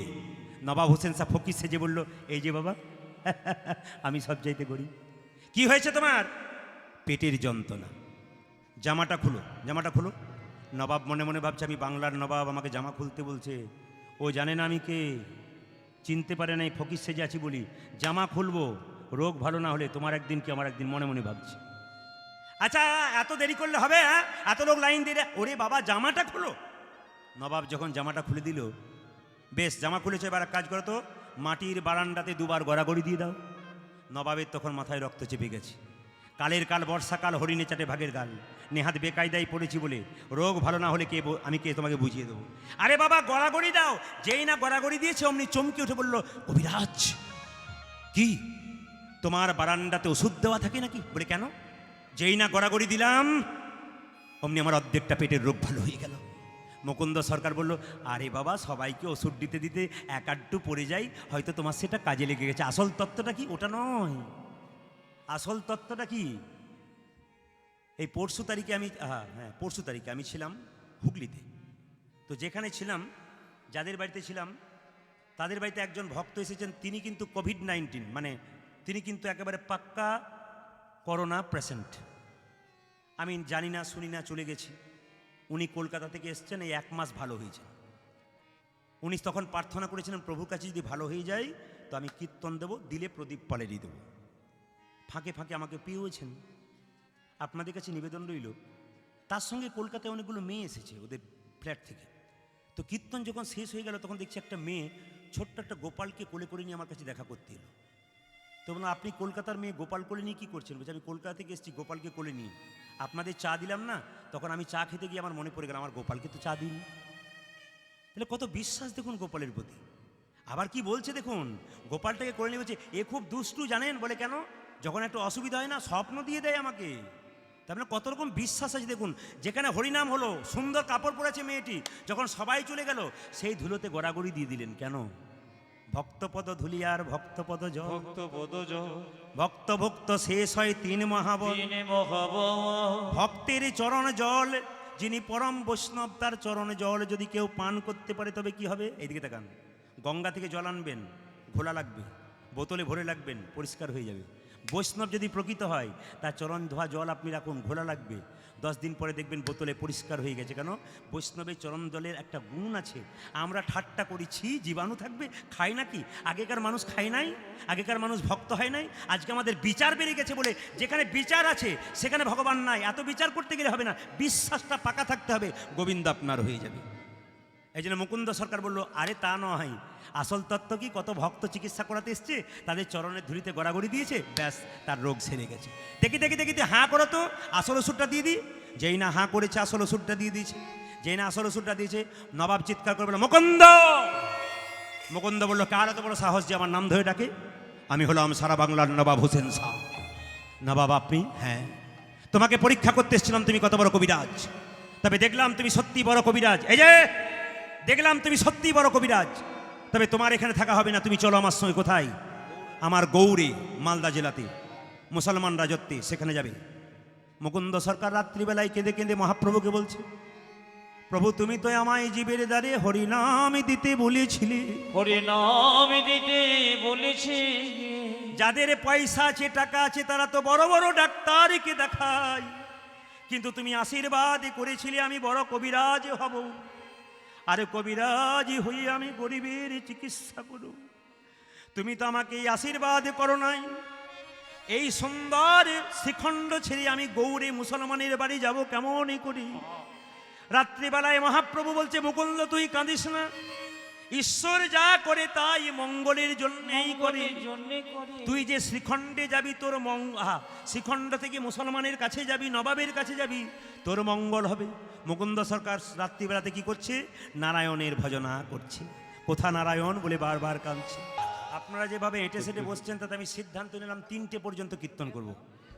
রাজি আছেন না? 3টে মানে ভোর 3টে বলি নাই, 3 ঘন্টার কথা বলেছি। আর ঘড়ির দিকে তাকান, 7টায় আরম্ভ করেছে, প্রায় 3 ঘন্টার মুখেই চললো। এই জন্য আপনাদের বলি, জোরে বলুন রাধা রানী কি জয়। মুকুন্দ সরকার যখন বাড়ি ফিরে এলো, মা তার স্ত্রী কি করছে দেখুন। সকালবেলায় ঘুম থেকে উঠে দরজাতে কি দিচ্ছে? জোরে বলুন আপনারা কি দিন? জোরে বলুন কি দিন? গোবর জল। আস্তে, জলটা দিলেন না, গোবরটা কেন দিলেন? গোবর জল দেবেন কখন? সূর্য ওঠার আগে না সূর্য ওঠার পরে? জোরে বলবেন। সূর্য ওঠার আগে। সূর্য ওঠার আগে গোবর জল দিলে কি হয়? 33 কোটি দেবদেবী আপনার বাড়িতে আসা যাওয়া করে। আর সূর্য ওঠার পরে কেউ যদি গোবর জল ছড়া দেয় তার বাড়িতে যম রাজা খাতা কলম নিয়ে দাঁড়িয়ে থাকে, কজন মেম্বার আছে ক নম্বরে নিয়ে যাবে, সিরিয়াল করতে থাকে। আপনি কোনটা নেবেন এবার ভাবুন। অনেকে প্রশ্ন করবেন গোবর কেন দেওয়া হয়? এই তত্ত্ব জানি, লক্ষ্মী পুজো চলে গেল সামনে। গোবর কেন দেওয়া হয় মা? আসতে, গোবর দেওয়া হয় এই জন্যে, গোবর দেওয়া হয় এই জন্যে যে মা লক্ষ্মী গাভীর শরীরে সব দেবদেবী চান্স পেয়েছিল, সুযোগ পেয়েছিল, মা লক্ষ্মী পায়নি। মা লক্ষ্মী গাভীকে কেঁদে কেঁদে বলেছিল, মা তোমার দেহে সবাই জায়গা পেলো, আমি পেলাম না, আমাকে একটা জায়গা করে দাও। সঙ্গে সঙ্গে গাভী বলেছিল, এই আমার তো জায়গা ফাঁকা নেই, তবে একটা জায়গায় তুই থাকবি। বলে কি? আমার গোবরের মধ্যে। স্বয়ং মা লক্ষ্মী গোবরের মধ্যে গিয়েছিল, ওই জন্য গোবর হলো লক্ষ্মী। এই যে সকালবেলায় ঘুম থেকে উঠে যারা গোবর নাড়াচাড়া করে, তার বাড়িতে লক্ষ্মীর আগমন হয়। আমি একটা প্রমাণ দিয়ে দিই আপনাদেরকে। এইদিকে পাড়াগ্রামের মেয়েরা সকালবেলায় ঘুম থেকে উঠে গরু গাই নিয়ে কারবার করে না? জোরে বলুন হ্যাঁ না করে না? শহরের মেয়েরা কি করে বলুন তো? ওরা গরু গাই নিয়ে কারবার করে না, সকালবেলায় ঘুম থেকে উঠে কুকুর ছানাকে করে নিয়ে বলে, দিদি কি করছেন? এই যে টমকে নিয়ে একটু ঘুরে ঘুরে বেড়াচ্ছি। মানে ওরা দেখবেন কুকুর নিয়ে কারবার করে। এই দিকে তাকাবেন, শহরে নয়, পাড়াগ্রাম এখন আরম্ভ করেছে। তা আপনাদেরকে বলবো, কুকুরকে ভালোবাসুন, কিন্তু তার আগে মা বাবা এক কাপ চা পেল কিনা খবরটা নিন। মন্দিরে গিয়ে প্রণাম করেছেন কিনা ওটা দেখুন। আপনি কুকুর কোলে নিতে পারেন, কুকুর হচ্ছে জীব, জীবে প্রেম করে জয়জন সেইজন সেবিছে ঈশ্বর। কিন্তু আপনাকে জানতে হবে আগে আপনার পরমেশ্বর, প্রথম গুরু পিতামাতা, তাকে আপনি দেখলেন কিনা, তারপর কুকুর ভালোবাসা আপনার সার্থক হবে। এই জন্য বলে রাখি, দেখবেন পাড়াগ্রামে শহরের মেয়েরা পাড়াগ্রামে কুকুর নিয়ে ঘুরতে আসে। তা আমাদের ওখানে একটা শহরের মেয়ে পাড়াগ্রামে পিসি মায়ের মেয়ের বাড়িতে এসেছিল। তো আমার দিকে তাকাবেন, তো আমি দেখতে পেলাম মেয়েটা সকালবেলায় ঘুম থেকে উঠে, এই পাপ্পু, এই টম, এই পাপ্পু, এই টম, এরকম করছে। কিছুক্ষণ পরে ওর পিসি মায়ের যে মেয়েটি, ও সকালবেলায় পাড়াগ্রামের মেয়ে, তো ও গাই গরু বার করছে। ই মা, ছি, কি করছিস তুই? বলে কেন? গাই গরু নিয়ে কারবার, গোবর নাড়াচাড়া করছিস, এ কীরকম ব্যাপার? আমি দেখ কেমন টমকে নিয়ে ঘোরাচ্ছি, একে বিছানাতে শোয়াই, খাওয়াই, দেখ একে কিন্তু যত্ন করি। তখন একটা পাড়াগ্রামের মেয়ে ওর পাশেই দাঁড়িয়েছিল। ও বলছে, দিদি আমরা সকালবেলায় গাই গরু নিয়ে কারবার করি, আমরা গায়ের দুধে চা খাই, তোমরা কুকুর নিয়ে কারবার করো, নিশ্চয়ই কুকুরের চা খাও, কুকুরের দুধে চা খাও। কেমন দিয়েছে দেখুন। সামনে লক্ষ্মী পুজো চলে গেল মায়েরা, আপনার লক্ষ্মী পুজোতে কি করলেন? এসো মা লক্ষ্মী, জোরে বলুন, বসো মা ঘরে, আমার ঘরে থাকো মা অন্ধকার করে। আচ্ছা, আমার মাঝে মাঝে ভুলে যাই, ঠিক করে নেবেন। কি বললাম? এসো মা লক্ষ্মী, বসো মা ঘরে, আমার ঘরে থাকো মা আলো করে। লক্ষ্মী পুজোর দিনে কি করার নিয়ম? লক্ষ্মী পুজোয় দেখবেন কলা লাগে না। এখানে ব্রাহ্মণ মণ্ডলীর গ্রাম আমি জানি, এবং এখানে বহুত পণ্ডিত ব্রাহ্মণ আছেন আমি তাও জানি, দাদার মুখে শুনেছি। ব্রাহ্মণ প্রধান গ্রাম, যারা আমার ব্রাহ্মণ আছেন এখানে, তাদের চরণে আমার কোটি কোটি দণ্ডবাদ প্রণাম রইল। শুধুমাত্র বলে দিতে চাই, একটু টেস্ট করে দেখবেন, লক্ষ্মী পুজোতে কোনো জায়গাতে কলা লেখা নেই, কোনো জায়গাতে একার কলা কোনো ফর্দতে দেখাতে পারবেন না। লেখা থাকে কি? কয়ৌকার একার কোলা, মানে তালের যে অঙ্কুর, তালের যে শ্বাস, ওইটা লক্ষ্মী পুজো দিতে হয়। পরিষ্কার লেখা আছে কয়ৌকার একার কোলা, কোলা মানে তালের আঁটি, তালের শ্বাস। আর একার কলা মানে কলা। কলা দেবেন কখন? লক্ষ্মী এবং নারায়ণ যখন যুগলে থাকবে তখন কলা দেবেন। একা লক্ষ্মী থাকলে আপনি কলা দেবেন না। কিন্তু শাস্ত্র বলছে লক্ষ্মী পুজোয় কলা দিতে হচ্ছে। কোন জায়গাতে? কোনোদিন বাড়িতে লক্ষ্মীকে নারায়ণ ছাড়া করবেন না। লক্ষ্মী হলো সুখ, নারায়ণ হলো শান্তি। সুখ হয় দেহে, শান্তি হয় মনে। দেহে সুখ হলে না, মনে শান্তি হতে হবে। হ্যাঁ, এই জন্য আপনাদেরকে বলে রাখি যে লক্ষ্মীকে এবং নারায়ণকে রাখবেন, তখন আপনারা কলা দেবেন। লক্ষ্মী পুজো আপনারা ঘণ্টা বাজাবেন না। কেন বাজাবেন না? না, ঘণ্টকর্ণ নামে এক দেবতা লক্ষ্মীর সঙ্গে খারাপ ব্যবহার করেছিল, তখন থেকে লক্ষ্মী পুজোতে ঘণ্টা বাজানো হয় না। আচ্ছা, লক্ষ্মী পুজো 4 প্রহরে হয়, হয় না মা? বলবেন আপনারা জোরে হ্যাঁ না? লক্ষ্মী পুজোর দিনে 4 প্রহরে হয়। লক্ষ্মী পুজোর দিনে দেখবেন দরজাটা, হিন্দু ধর্মের নিয়ম হচ্ছে লক্ষ্মী পুজোর দিনে 4 প্রহরে পুজো হয়। তার মানে কি? সকাল সন্ধ্যে থেকে রাত্রি পর্যন্ত দরজাটা কি কয়? খুলে দিতে হয়। কেন বলুন তো? লক্ষ্মী ঢোকো, অলক্ষ্মী, জোরে বলুন, লক্ষ্মী ঢোকো, অলক্ষ্মী বেরিয়ে যাও। তার মানে জেনে নিন মায়েরা, রাত্রিতে দরজাটা খুললে কি হবে? লক্ষ্মী ঢুকবে আর অলক্ষ্মী বেরিয়ে যাবে। এই জন্যে দরজা খুলতে হয়। গত লক্ষ্মী পুজোতে আমি এক জায়গায় গান করতে যাচ্ছিলাম বোলপুরে, হঠাৎ একজন, এ তো জগাই মাথায়ের দল রয়েছে তো এখানে, আমি ভাবলাম আপনাদের এখানে নাই নাকি। বসান ওকে, বসান। হরে কৃষ্ণ, বসান। হরে কৃষ্ণ। এদিকে বলো, রাধা রানী কি, শ্যাম সুন্দর কি, শ্যাম সুন্দর কি, ওনার পরিবারের কৃপা হোক কি। উনি দেখুন কি পড়েছেন, ওনার দিকেও নজর নেই আর কি, হয়তো বসে পড়ছে, এমন হয়ে গেছে কি। প্রেম সে বলুন, ওনার কৃপা হয়েছে। রাধা রানী কি, শ্যাম সুন্দর কি। মায়েরা, লক্ষ্মী পুজোতে মনে রাখবেন, এইদিকে লক্ষ্মী, লক্ষ্মী সিংহাসনে বসে আর অলক্ষ্মী ঘর থেকে বেরিয়ে যায়। কিন্তু অলক্ষী জায়গা ঘরে থাকে, বলে না ও মা আমার ঘরে লক্ষ্মী নাই গো, অলক্ষী দূর ঢুকে গেছে। তো অলক্ষীকে তাড়ানোর কিছু নিয়ম আছে, শাস্ত্র বললো, জ্যোতিষশাস্ত্র তাতে পরিষ্কার বলেছে অলক্ষী তাড়ানোর নিয়মটা কি। অলক্ষী কোথায় থাকে বলছে বাড়ির যে অন্ধকার জায়গা না সেখানে অলক্ষী থাকে, যেমন ছপ্পরের নিচে যে অন্ধকার, তক্তার নিচে যে অন্ধকার ওখানে অলক্ষী থাকে। আর কোথায় অলক্ষী থাকে? প্রদীপের নিচে যে অন্ধকার ওখানে অলক্ষী থাকে। জ্যোতিষশাস্ত্র বলো দুটো নিয়ম করলে অলক্ষী যায়। নিয়মগুলো বলে দিই আপনাদের। প্রথম নিয়ম হচ্ছে প্রত্যেক বৃহস্পতিবার আর মঙ্গলবার, সপ্তাহে প্রত্যেক বৃহস্পতিবার আপনি সপ্তাহে প্রত্যেক বৃহস্পতিবার 1 বালতি জল নেবেন, একটু কর্পূর নেবেন, সেই জলটা দিয়ে আপনি বাড়ির গোটা বাড়িটাই মার্জন করবেন, মানে ধুয়ে মুছে পরিষ্কার করবেন। অন্ধকার জায়গাগুলোতে বেশি দেবেন, তাহলে কি হবে? অলক্ষী সেখানে থাকতে পাবে না। আর একটা কি, মঙ্গলবার দিন 1 বালতি জল নেবেন, কিছু লবণ দোকান থেকে সুন্দর পবিত্র লবণ কিনে এনে 1 বালতি জলে দিয়ে দেবেন। সেই জলটা আপনি কি করবেন? ধুয়ে মুছে গোটা বাড়িটাকে পরিষ্কার করে দেবেন। দেখবেন আপনার বাড়িতে অলক্ষী কোনোদিন থাকবে না। অলক্ষী যাবার দুটো উপায় জ্যোতিষশাস্ত্র বলেছে। মুকুন্দ সরকার যখন বাড়িতে গেল তখন মুকুন্দ সরকারের স্ত্রী কয়েকদিন পরে রোগগ্রস্ত হয়ে গেল, চিৎকার করে বলে উঠল, এ কি আমার হলো গো, এ কি আমার হলো গো? স্বামী আমার সর্বাঙ্গ যেন জ্বলে সর্বাঙ্গ যেন জ্বলে যায়। তার মানে কি বলুন তো? আমি কীর্তন করতে করতে আমার যদি অহংকার হয়ে যায়, ভগবান অহংকারে পতন ঘটাবে। আপনার গাড়ি বাড়ি টাকা পয়সা হলে, অহংকার হলে আপনার অহংকার পতন ঘটাবে। মুকুন্দ সরকার সারা বাংলা চিকিৎসা করতে করতে ভেতরে অহংকার হয়ে গেছিল। তাই ভগবান বলল, তোর স্ত্রীর শরীরে রোগ দেবো, দেখি তুই ভালো করতে পারিস কিনা। স্ত্রীর কাছে গিয়ে বললো, কই গো ঘরণী, তোমার কি হয়েছে? স্বামী যেদিন থেকে তুমি গিয়েছো সেই দিন থেকে আমার শরীর ভালো নাই, চোখে ভালো দেখতে পায় না, কানে শুনতে পায় না, জিভে স্বাদ নাই, পাগুলো জ্বালা করে, হাতগুলো জ্বালা করে। দেখি দেখি দেখি তোমার চোখ দেখি, দেখি তোমার জিভ দেখি, দেখি তোমার হাত দেখি, একই আমি সারা বাংলা চিকিৎসা করি, আমার স্ত্রী রোগ ধরতে পারছি না কেন? রাত্রিবেলায় মন্দিরে গিয়ে মুকুন্দ সরকার বলল, প্রভু তুমি বলে দাও, বলে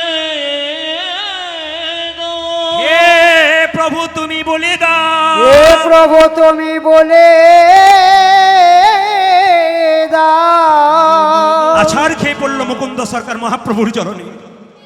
মহাপ্রভুর মন্দিরে যখন আচার খেয়ে পড়লো, মহাপ্রভু আকাশবাণী করে বলল, মুকুন্দ আমি যা ভেবেছিলাম তাই হয়েছে। সারা বাংলা চিকিৎসা করতে করতে তোর ভেতরে অহংকার হয়ে গেছে। মাইরা দাদা ভাইরা, যদি কারো অহংকার হয় না, বারবার মন্দিরে প্রণাম করুন। যে যত প্রণাম করবে না তো তার অহংকার চলে যাবে। ওই জন্য প্রণাম করতে শিখুন মন্দিরে, সাধুগুরু বৈষ্ণবকে প্রণাম করুন, দেখবেন আপনার অহংকার চলে যাবে। ওই জন্য বলছে, আমি ক্ষুদ্র জীব, কখন আমার অহংকার হয় আমি জানি না, আমার অহংকারের পতন ঘটাও। মহাপ্রভু বলল, বা বা বাবা, এই যে অহংকার হয়েছে তুই জানতে পেরেছিস, তুই যে আমার কাছে ক্ষমা চেয়ে নিলি, এর জন্য তোকে দিলাম আমার চিবানো পান। মহাপ্রভু তার চিবানো পান মুকুন্দ সরকারকে দিল, বলে তোর স্ত্রীকে দিয়ে দে, দেখবি রোগ তো ভালো হবে, নতুন লক্ষণ প্রকাশ পাবে, তোর স্ত্রীর গর্ভে আসবে সন্তান। মায়েরা, মুকুন্দ সরকার তার স্ত্রীকে কি করলেন? এই দিতে কারণ চিবানো পানটা দিলেন, তার স্ত্রীর গর্ভে সন্তান এলো। স্ত্রী 3টে নিয়ম পালন করলো, ভক্ত সন্তান জন্ম নিল। এই সংসারে মেয়েরা যদি 3টে নিয়ম পালন করে পেটে বাচ্চা থাকালীন তার কৃষ্ণ ভক্ত সন্তান হয়। শাস্ত্র বলল কি নিয়ম? প্রথম নিয়ম, যে মেয়ের পেটে বাচ্চা থাকবে সে প্রত্যেক দিন স্নান করে একবার করে মন্দিরে প্রণাম করবে, 1। দ্বিতীয় নিয়ম কি? শ্রীমদ্ ভাগবত গীতা 2-4 লাইন করে পড়বে, যদি পড়তে না পারে গীতাটা মাথায় ঠেকাবে। আর তৃতীয় নিয়ম কি? তৃতীয় নিয়ম কি না, 1 ঘটি করে জল প্রত্যেক দিন তুলসী মন্দিরে দেবে, দেখবেন তার কৃষ্ণ কৃপা হয়ে যাবে, কৃষ্ণ ভক্ত সন্তান হবে। ও মায়েরা, পেটে বাচ্চা থাকালীন 7 মাস বয়সে আপনারা কি করেন? আপনারা কি করেন? সাদ খান, সাদ খাওয়াতে যান, তাই তো? কিন্তু জেনে নিন, সাদ খাওয়ানো কেন হয়? মেয়েদের জীবের পরিবর্তন, মেয়ের শরীরে ফুডিংয়ের জন্যে না। তত্ত্ব কি বলছে? প্রত্যেকটি গর্ভের মধ্যে কৃষ্ণ 7 মাস বয়সে সবাইকে দেখা দেয়, আমাদের সবাইকে দেখেছিল। আমরা সেদিন বলেছিলাম, হে গোবিন্দ, তোমার এখান থেকে যেতে চাই না, বলে কেন? তোমার এত সুন্দর অপরূপ রূপ, তোমাকে দেখে এখানে থেকে যাব। ভগবান বলছে, এই 10 মাস 10 দিন পর তুইও মরবি, তোর মাকেও মারবি, শেষে পাপের ভাগী হবি। এক কাজ কর, তুই পৃথিবীতে চলে যা, যাবার সময় তোর 2টো চোখ হবে, একটা ডান চোখ একটা বাম চোখ। গুরু কৃপার বস্তু সাধন ভজন করে একটি চোখ লাভ হবে, সেই চোখটার নাম জ্ঞান চক্ষু। সেদিন তোর গোবিন্দ দর্শন হবে। মায়েরা, সবাই তো ভগবানের ভাব বুঝতে পারে না। যাদের জ্ঞান চক্ষুর উদয় হয়, গুরু কৃপা যাদের আছে, তারা গোবিন্দের নাম শুনতে পারে। গুরু কৃপা যাদের না হয়, হয়নি এখনো, তারা গোবিন্দের নাম শুনতে পারে না, ছটপট ছটপট করে। ওই জন্য আপনাদের কাছে নিবেদন রইল, গুরু কৃপা পাওয়ার জন্য আপনারা গুরুমন্ত্র নিয়ে নিন। গুরুমন্ত্র না নিলে মন্দিরে যাবেন, থালা থালা আপেল করা নিয়ে যাবেন, ভগবান একটাও গ্রহণ করবে না। গুরুমন্ত্র না নিলে আপনার বাড়িতে সাধুগুরু বৈষ্ণব যাবে, একবারের জন্য আপনি সেবা করাতে পারবেন না। কেন? সেবা করবার আগে জিজ্ঞাসা করবে, মা তোমার বাড়িতে সেবা করব, তুমি দীক্ষা নিয়েছো তো? যদি আপনি দীক্ষা না নেন তবে বৈষ্ণব সেবা পর্যন্ত আপনার বাড়িতে হবে না। ওই জন্য বলে রাখি আপনাদেরকে, মুকুন্দ সরকার কি করলো দেখুন, তার স্ত্রীর জন্য চিবানো পানটা নিয়ে গেল, স্ত্রীর গর্ভে সন্তান এলো, স্ত্রী সব নিয়ম পালন করলো। কিন্তু আমাদের সমাজে, আপনাদের এখানে নয়, আমাদের ওইদিকে দেখেছি, মেয়েদের পেটে বাচ্চা থাকলে 7 মাস বয়সে মেয়েরা খালি ফুচকার দোকানে ফুচকা খায়। আর যে মেয়ে যত ফুচকা খায় তাতে তো ফচকে ছেলের জন্ম হয়। এই জন্য আমাদের হিন্দুদের প্রায় জায়গায় দেখবেন খালি ফচকে ছেলে। কেন বলুন তো?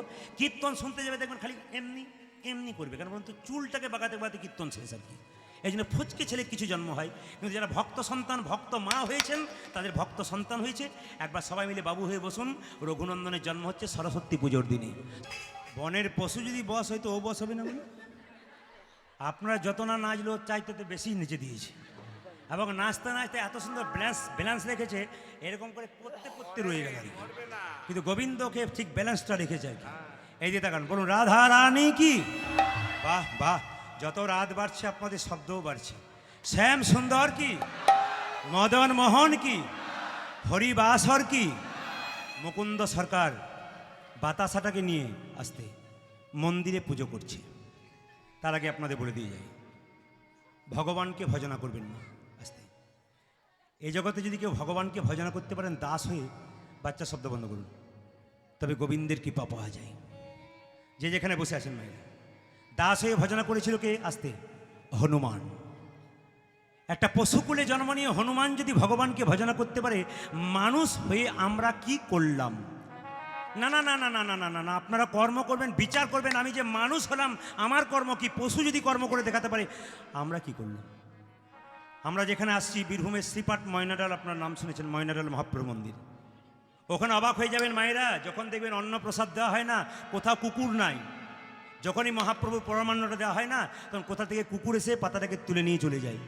এর থেকে আপনারা কি শিখে নিলেন? হরে কৃষ্ণ, এর থেকে কি শিখে নিলেন? একটা কুকুর পর্যন্ত পরমান্ন পাবার জন্য বসে আছে, আর আমরা মানুষ কুলে জন্ম নিয়ে কি করলাম? 3 ঘন্টার কীর্তন শুনতে এসে ভেতরে কি ঢুকালাম?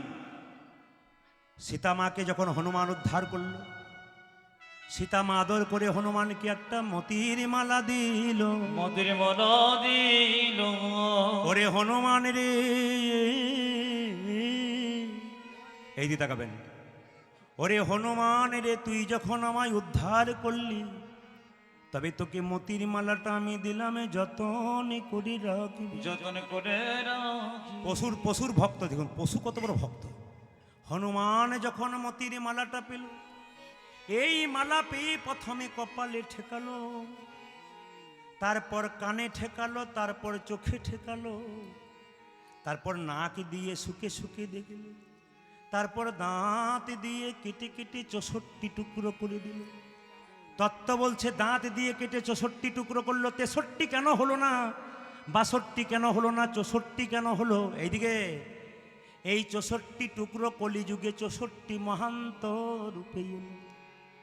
যখন হনুমান মতির মালাটাকে অপমান করে দাঁত দিয়ে কেটেছে, লক্ষণ চিৎকার করে বলছে, মা সীতা, এ তুমি কি করলে? পশুকুলে জন্ম নিয়েছে ও কি মতির মালার মানে জানে?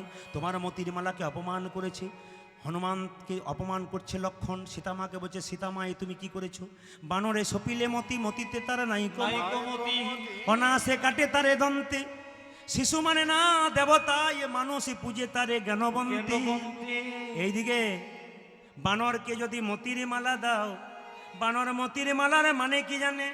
একটা বাচ্চাকে কোলে করে নিয়ে গিয়ে যদি মন্দিরে বসিয়ে দাও, তবে বাচ্চা মন্দিরে প্রস্রাব করে দেয়, পায়খানা করে দেয়। বাচ্চা তো বুঝতে পারে না মন্দিরে ভগবানের কি মাহাত্ম্য আছে। বুঝতে পারে বাবা? বলছে অতুল্য ধন তুলসী। হরে কৃষ্ণ, তুলু ধ্বনি দেবেন।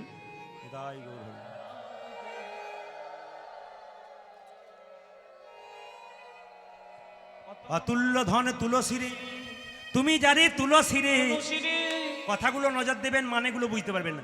অতুল্য ধন তুলসী রে, তুমি যারে তুলসী রে, কুকুরে কি তার মান্য রাখে? তুমি যে তুলসীর মালা কণ্ঠে নাও, যে তুলসীর মালা গলায় পড়ো, গলায় পড়ে সেই তুলসী গাছের মধ্যে প্রস্রাব করে দেয় কুকুর। কুকুর কি জানে তুলসীর মালার মানে কি আছে? মানে কি আছে? মানে বারবার হনুমানকে কুকুরের সঙ্গে তুলনা করছে।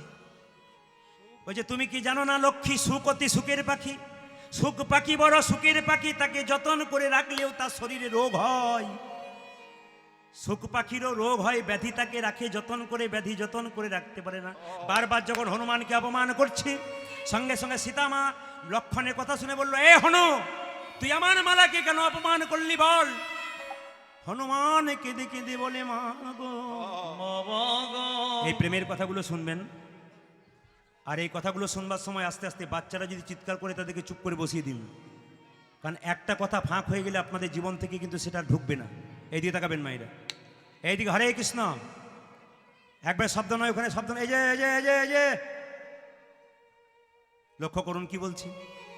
হনুমান তুই বল বল, কেন মতির মালাকে, কেন তুই আমার, কেন তুই আমার, কেন তুই আমার, কেন তুই আমার মতির মালাকে অপমান করলি? অপমান করে হনুমান কত বড় ভক্ত দেখুন।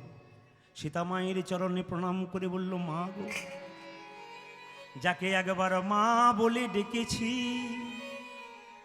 পুত্র হয়ে সে মা কি কখনো অপমান করতে পারে? এ জগতে মানুষ কুলে জন্ম নিয়ে বহু ছেলে তার মাকে অপমান করে, কিন্তু আমি পশুকুলে জন্ম নিয়ে দেখিয়ে দেব মাকে অপমান করতে নেই। বল হরি বল। এ মালা তুমি যখন আমায় দিয়েছিলে, আমি তোমায় অপমান করি নাই মা। তুমি যখন এ মালা দিলে, তখন মালাটাকে কপালে ঠেকালাম কেন জানো? এ মালা তো যেমন তেমন, যেমন তেমন মালা নয় গো। বলো নয় গো। এ মালা আমার মায়ের দেওয়া প্রেমের মালা। প্রেমের মালা। এ মালা প্রথমে মাথাতে ঠেকালাম কেন জানো? মায়ের দেওয়া ভালোবাসার মালা। ভালোবাসার মালা। তারপর কপালে ঠেকালাম, তারপর কানে ঠেকালাম কেন কেন জানো? জানো? এই মালাতে রাম নাম শোনা যায় কিনা? শোনা যায় কিনা? চোখে ঠেকালাম কেন জানো? কেন জানো? এ মালাতে ভগবান রাম দেখা যায় কিনা? দেখা যায় কিনা? এ মালা নাক দিয়ে শুকি দেখলাম কেন কেন জানো? জানো?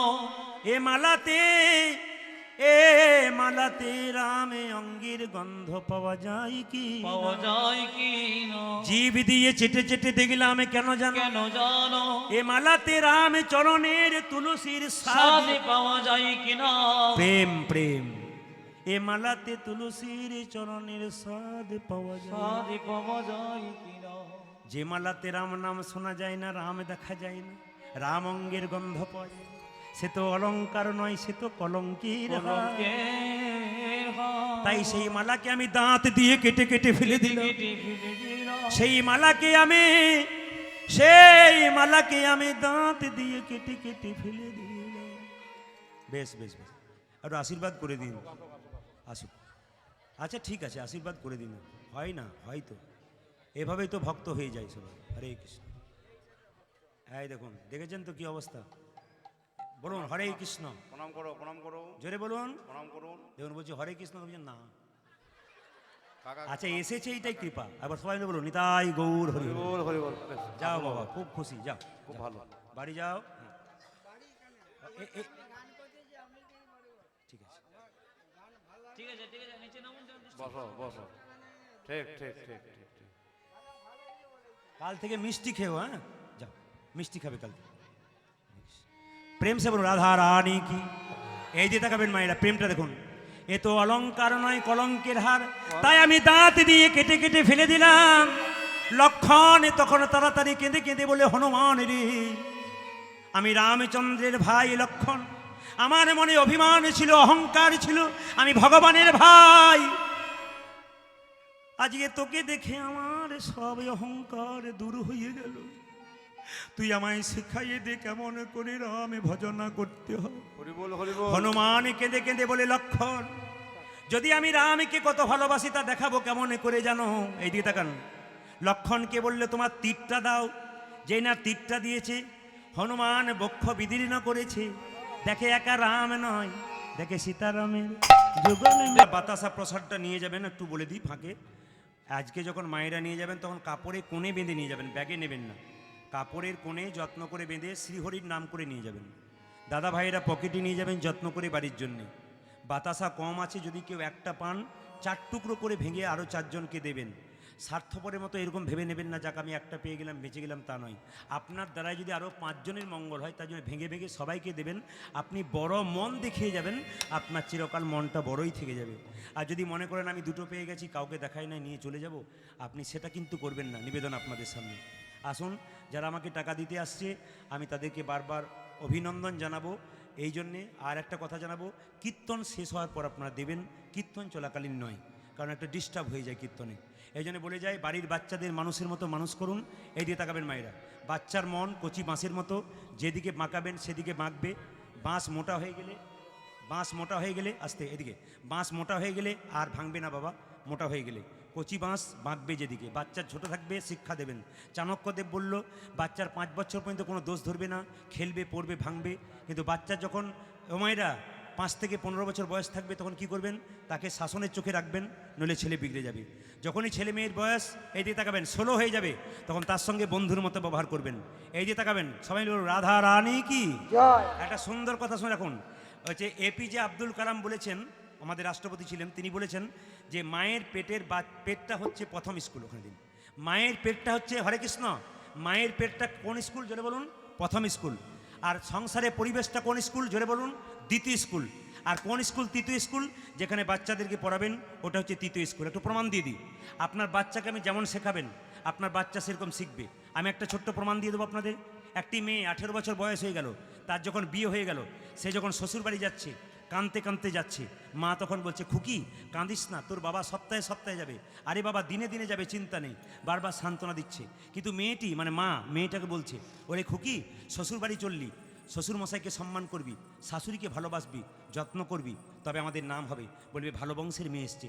মায়েদেরকে বলে রাখি, যদি কোনো মেয়ে শ্বশুরবাড়িতে এসে খারাপ ব্যবহার করে, দেখবেন আপনি মনে মনে ভাববেন আমি রক্তের অহংকারে করছি, রক্তের গরমে করছি। আপনি বুঝতে পারছেন না যে আপনার বদনাম কত হচ্ছে। আপনার বদনাম নয়, আপনার বাবার বদনাম হচ্ছে। পাড়া প্রতিবেশী বলতে চাইছে, আসলে মেয়েটা তো খারাপ কেন বলো তো, ওর বাবার বংশটা নিশ্চয়ই ভালো নাই। যে মেয়ে সংসারে খুব ভালো ব্যবহার করে, লোকে বলবে আরে বাবা আসলে মেয়েটা তো কত কেন ভালো জানো, একটাই কারণ, কি তার বাবার বংশটা ভালো। ওই জন্য বোঝাচ্ছে ভালো ব্যবহার করবি। কিন্তু মেয়েটা শ্বশুরবাড়ি গিয়ে 3 দিন পরে ঝগড়া শুরু করে দিল। ছেলের বাবা মেয়ের বাবাকে ফোন করছে, বেয়াই মশাই কেমন মেয়ে পাঠালেন, এ তো এসে থেকে ঝগড়া করছে, বেশ ঠিক আছে দাঁড়ান দেখাচ্ছি। মেয়ে এলো অষ্টমঙ্গলা করতে, যখনই এলো মেয়েকে মা বলছে, পুই পুই করে বললাম তোকে শ্বশুর মশাইয়ের সঙ্গে ভালো ব্যবহার করবি, শাশুড়িকে ভালো ব্যবহার করবি, আর তুই ঝগড়া করতে শুরু করলি। মেয়েটাকে উত্তর দিল, দেখুন মা 18 বছর ধরে যেটা দেখলাম সেটা করব, না শেষ দিনে যেটা শেখালে সেটা করব। তার মানে কি বুঝলেন? মাটা বলছে আমি বুঝতে পারলাম না, তুমি বুঝতে পারবে না। 18 বছর ধরে তুমি দাদু ঠাকুমার সঙ্গে ঝগড়া করেছো, আমি তো ছোটো থেকে ঝগড়াই শিখেছি, এখন শেষে বললে আমি মানব কি করে? আপনাদের কাছে নিবেদন রইল, আপনি ভালো হবেন, আপনার বাচ্চা ভালো হবে। বাবা যদি খুব ভালো হয় না সংসারে, দেখবেন তার সন্তান খুব ভালো হয়। মা যদি ভালো হয় না, সন্তান ভালো হয়। আপনার ছেলেকে যেমন ভালোবাসেন, মেয়েকে তার চাইতে বেশি ভালোবাসবেন। কেন বেশি ভালোবাসবেন? ছেলে যদি একটা বংশের প্রদীপ হয়, তবে মেয়ে হবে 2টো বংশের প্রদীপ। ছেলে যদি একটা বংশের প্রদীপ জ্বালিয়ে দেয়, তবে মেয়ে 2টো বংশের প্রদীপ। মেয়েদের 2টো কুল রক্ষা করতে হয়, একটা শ্বশুর কুল, একটা বাপের কুল। এই জন্য আপনাদের কাছে নিবেদন রইল, রক্তের গরমে অহংকারে এমন কিছু কর্ম করবেন না যার জন্য মানুষের চোখের জল বেরোয়। আমি তো প্রমাণ দিয়ে দিই আপনাদের। দ্রৌপদীর যখন বস্ত্রহরণ হচ্ছিল, সবাই চুপচাপ দাঁড়িয়ে দেখছিল। দ্রৌপদী মনে মনে ভাবছিল দাদু ভীষ্ম, একজন বয়স্ক মানুষ দাদু ভীষ্ম, সে দাঁড়িয়ে দাঁড়িয়ে দেখছে। দ্রৌপদী মনে মনে ভাবলো দাদু ভীষ্ম অন্তত প্রতিবাদ করবে, এ কাজ করছিস কেন? কিন্তু দাদু ভীষ্ম করে নাই। আপনার বাড়িতে একজন আপনাকে অপমান করছে, বাড়িতে সবাই, কিন্তু বাড়ির একজন বয়স্ক লোক সেই যে অপমানটা আপনার দেখে, আপনার দেখবেন প্রথম দোষ হয় তার উপরে। কারণ বলুন তো, এরা কম বয়সে আমাকে অপমান করতে পারে, আর তুমি বয়স্ক মানুষ দাঁড়িয়ে দাঁড়িয়ে দেখছো, তুমি প্রতিবাদ করলে না, তুমি কেমন লোক? দ্রৌপদীর বস্ত্রহরণ হচ্ছে, ভীষ্ম কোনো প্রতিবাদ করে নাই। ভীষ্মের দিকে দ্রৌপদী তাকাচ্ছে, আর তাকাতে তাকাতে দ্রৌপদীর চোখ থেকে জল পড়ছে, সেই জলটা তীরের মতো বিদ্ধ হচ্ছে। যতগুলো ফোঁটা ফোঁটা জল মাটিতে পড়েছিল ভীষ্মের শরীরে, ততগুলো তীর বিদ্ধ হয়ে গিয়েছিল বাবা। আমি মহাভারতের দিকে গেলে রাত্রি শেষ হয়ে যাবে, কিন্তু আপনারা যখন এত বড় ভক্ত তখন বলে দিই খুব সুন্দর কথা, বলবো তো না বাদ দিয়ে দেবো, একটু মহাভারতের কথা বলে দিই, একটু বাচ্চাগুলোকে সামনে নিন, এইদিকে তাকান মায়েরা। রক্তের গরমে কাউকে খারাপ কথা বলবেন না, সে যদি আপনার কথায় কাঁদে না, আপনার একটা জোরালো কথায় যদি সে কাঁদে না, আপনার ভবিষ্যতে কষ্টটা ডবল হয়ে যাবে। ব্যাংকে 50,000 টাকা ফিক্স করলেন, 10 বছর পর ডবল হয়ে গেল। আপনি যে কাউকে একটা খারাপ কথা বলেন, তার চোখ থেকে জল বেরোয়, সেটা ব্যাংকে ফিক্স রয়ে গেল। আপনার যখন বয়স হবে আপনি ওটা ডবল করে ফেরত পেয়ে যাবেন। কুরুক্ষেত্রের যুদ্ধে যখন সব ভাইগুলো একসঙ্গে মরে যাচ্ছে এক এক করে, তখন দুর্যোধন দাদু ভীষ্মকে বলল, দাদু তোমার লজ্জা করে না? তুমি খাচ্ছ পড়ছো আমার, আর আমার ভাইগুলো কুরুক্ষেত্রের যুদ্ধে মরে যাচ্ছে, একবার তাকিয়ে দেখলে না তুমি? দাদু ভীষ্ম মনে মনে ভাবলো, দাঁড়া, ওরে দুর্যোধন, এই জগতে সব ভালো লাগে রে, কিন্তু কেউ যদি খাবার খোঁটা দেয় না, তবে গায়ে লেগে যায়।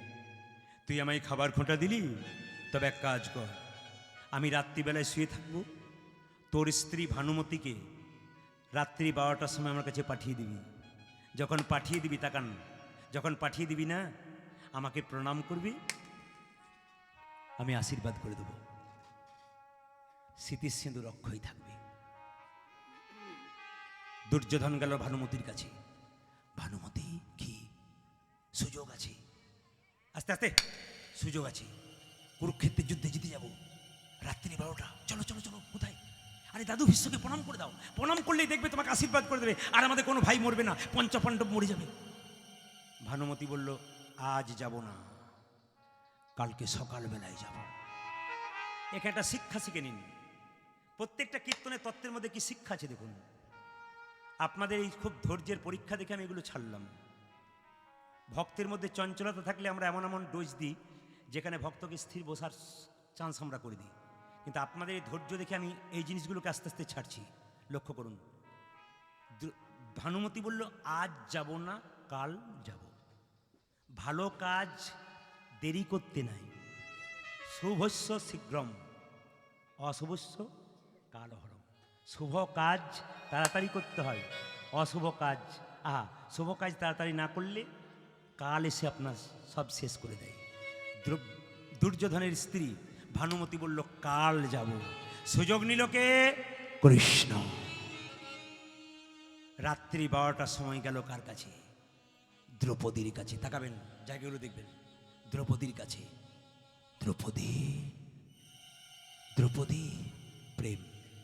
দ্রৌপদী কে? আমি কৃষ্ণ। প্রভু, কটা বাজে? রাত্রি 12টা। অসময়ে এলে কেন? ভগবান বলল, আমি যার কাছে যাই তার কোনো সময় নাই, অসময়েও যায়, সময়েও যায়। তার মানে আমার কাছে তিনি যদি আসেন, অসময়েও আসতে পারেন আমাকে নিতে, আবার আমার সময়ও আসতে পারে। মানে প্রত্যেকটা দেহতত্ত্বের সঙ্গে যুক্ত হয়ে আছে। আমি যার কাছে যাই তার কোনো সময় নাই। 5 বছর বয়সেও তুলতে পারি, 30 বছর বয়সেও তুলতে পারি, 80 বছর বয়সেও তুলতে পারি। আবার এক প্রভু, রাত্রি 12টা আমায় ডাকলে কেন? সুযোগ পেয়েছি। কি? রাত্রি 12টার সময় দাদু ভীষ্মের কাছে চলে যাও। শোনো শোনো শোনো, মাথায় কাপড়টা নেবে, নিয়ে না যেন চিনতে না পারে, তুমি চুপচাপ গিয়ে প্রণাম করে দেবে, তোমাকে ভানুমতি ভেবে আশীর্বাদ দিয়ে দেবে, ব্যাস পঞ্চপাণ্ডব জিতে যাবে, 100 ভাই হেরে যাবে, তোমার স্মৃতির সিঁদুর অক্ষয় থেকে যাবে, তোমার স্বামীর আর মরবে না। লক্ষ্য করুন, দ্রৌপদী চলে যাচ্ছে আগে আগে, কৃষ্ণ যাচ্ছে পেছন পেছন। দাদু ভীষ্মের বাড়িতে ঢুকবে, দ্রৌপদী কি করেছে? জুতো জোড়া পরেই চলে যাচ্ছে কোথায়? ভীষ্মের কাছে। যখন জুতো জোড়া পরে চলে যাচ্ছে, কৃষ্ণ জিজ্ঞাসা করছে, দ্রৌপদী পিছু ডাকলে কেন? গুরুজনদের কাছে গেলে জুতো খুলে যেতে হয়, জুতো পরে নয়। আসলে এটা ভগবানের চালাকি। জুতোটা খুলে যখন দ্রৌপদী চলে যাচ্ছে, কৃষ্ণ তখন দ্রৌপদীর জুতো জোড়া বুকে ধরে বারবার কাঁদছে। ভক্ত তো ভগবানের চরণ ধরে কাঁদে, কিন্তু ভগবানও যদি ভক্তের চরণ ধরে কাঁদে, ভক্ত যদি ঠিকমতো ভালোবাসতে পারে, তবে ভগবানেরও চরণ ভক্ত ধরতে পারে। দ্রৌপদীর জুতো জোড়াকে ধরে বারবার কাঁদছে। সঙ্গে সঙ্গে সঙ্গে সঙ্গে দ্রৌপদী কি করেছে দেখুন, পিছু হটে বলল, প্রভু এ তুমি কি করলে? জুতো জোড়া ধরে কাঁদছো কেন, বুকে নিচ্ছ কেন? দ্রৌপদী, ভক্ত তো আমার চরণ ধরে কাঁদে, আমি তো বুঝতে পারি না ভক্ত আমার চরণ ধরে কত আনন্দ পায়, তাই আমি ভক্তের চরণ ধরে একবার অনুভব করতে চাই ভক্ত আমাকে কতখানি ভালোবেসে আনন্দ হরি বল, পায়। হরি বল। জায়গাগুলো লক্ষ্য করুন। দ্রৌপদী তোমাকে জুতো জোড়া চাইলে, চরণ চাইলে তুমি দিতে না, কেন জানো? তুমি দিতে না এই জন্যে চরণ দুটো, যে যদি তোমার নরকগামী হয়ে যায়। দ্রৌপদী বলছে, কেমন কেমন উত্তর দিচ্ছে দেখুন। আরে বাবা, ভগবানের ভক্ত হতে গেলে ভক্ত ভগবানকে সর্বস্ব দিয়ে দেয়। আমার কিছু নাই, সব তোমায় দিয়ে দিলাম, এই ভাব যদি কারো থাকে, আমার কিছু নাই প্রভু, আমি সব তোমায় দিয়ে দিলাম, তুমি আমাকে এনেছো, আমি আগলে রেখেছি, তুমি কৃপা করো শুধু আমি যেন রাখতে পারি, আমার ভক্তিটুকু রাখতে পারি। দ্রৌপদী, কি চরণ দুটো দেবে? দেবো না কেন? তোমার ভয় নাই? না। নরকগামী হবে না? না। কেন? হে প্রভু, চরণ চাইছো, দেবো না কেন? এ দেহ যদি তোমার হয়, এ চরণ কি আমার? এ দেহ যদি তোমার হয়, এ চরণটাও তো তোমার, তোমার জিনিস তোমাকে দেব, তার জন্য দুঃখের কি আছে? বাহ! দ্রৌপদী, তুমি চলে যাও কোথায়? দাদু ভীষ্মের কাছে যাও, প্রণাম করো, তোমাকে আশীর্বাদ দিয়ে দেবে। এইদিকে তাকাবেন। দ্রৌপদী এক পা করে গেল। দাদু ভীষ্মকে যখন প্রণাম করলো না, দাদু ভীষ্ম চিনতেই পারল না। হালকা আলোতে ভাবলো ভানুমতি এসেছে, আশীর্বাদ করে মাথায় হাত দিয়ে বলল, ওগো মা, তোমার স্মৃতির সিঁদুর দীর্ঘায়ু হোক, দীর্ঘায়ু হোক, দীর্ঘায়ু হোক। এই কথা বলেছে। আর দ্রৌপদী বলে উঠল, দাদু দাঁড়ান। দ্রৌপদীকে দেখে সঙ্গে সঙ্গে কৃষ্ণ বলে উঠল, ভীষ্ম বলে উঠল, দ্রৌপদী তুমি কি করে জানলে? এই রাত্রিবেলায় এলে তোমাকে আশীর্বাদ করে দেবো? আমার তো ভানুমতি আসার কথা, দুর্যোধন ভানুমতি, আর আমি জানি, আর তো কেউ জানে না। সঙ্গে সঙ্গে দ্রৌপদী বলছে, দাদু এ জগতে গোপনে যতই কর্ম হোক না কেন, যত ঘটনা ঘটুক না কেন, কেউ জানুক আর না জানুক, একজন জানে, তিনি কৃষ্ণ। কৃষ্ণ কই? তোমার দরজায় এলো না কেন? এই কৃষ্ণ পৃথিবীর প্রত্যেকটা মানুষের দরজায় গিয়ে দাঁড়িয়ে থাকে। যে তাকে ডাকার মতো ডাকে তার বাড়ি যায়, হরি বল, হরি আর বল। যে তাকে ডাকে না সে তার বাড়ি থেকে বেরোতে চলে যায়। এখানে সুন্দর শিক্ষা দিয়েছে। প্রত্যেকটা বাড়ির দরজাকে ভগবানের মন্দির ভেবে নিতে হবে। হরে কৃষ্ণ। আপনার প্রত্যেকটা বাড়িকে মন্দির ভাবতে হবে, প্রত্যেকটা বাড়ির দরজাকে মন্দির ভেবে নিতে হবে, মন্দিরের দরজা। এই ভাবনা চিন্তা যদি করেন যে ভগবান প্রত্যেকদিন আমার দরজায় আসে, আমি যদি প্রভুকে ডাকতে পারি তবে ডাকার মতো ডাকলে সে আসবে, নইলে সে চলে যাবে। যখনই বললো কৃষ্ণ কই, বলে বাইরে, ডাকলো কৃষ্ণ, অন্তর দিয়ে ডাকলো ভীষ্ম, ছুটে এলো কৃষ্ণ। কি হলো? আমায় ডাকলে কেন? দেখুন, ভীষ্ম জিজ্ঞাসা করছে, আচ্ছা আচ্ছা কৃষ্ণ, আমি তোমাকে জিজ্ঞেস করতে চাই, আমি যে কাঁটার মধ্যে বিদ্ধ হয়ে আছি এতদিন,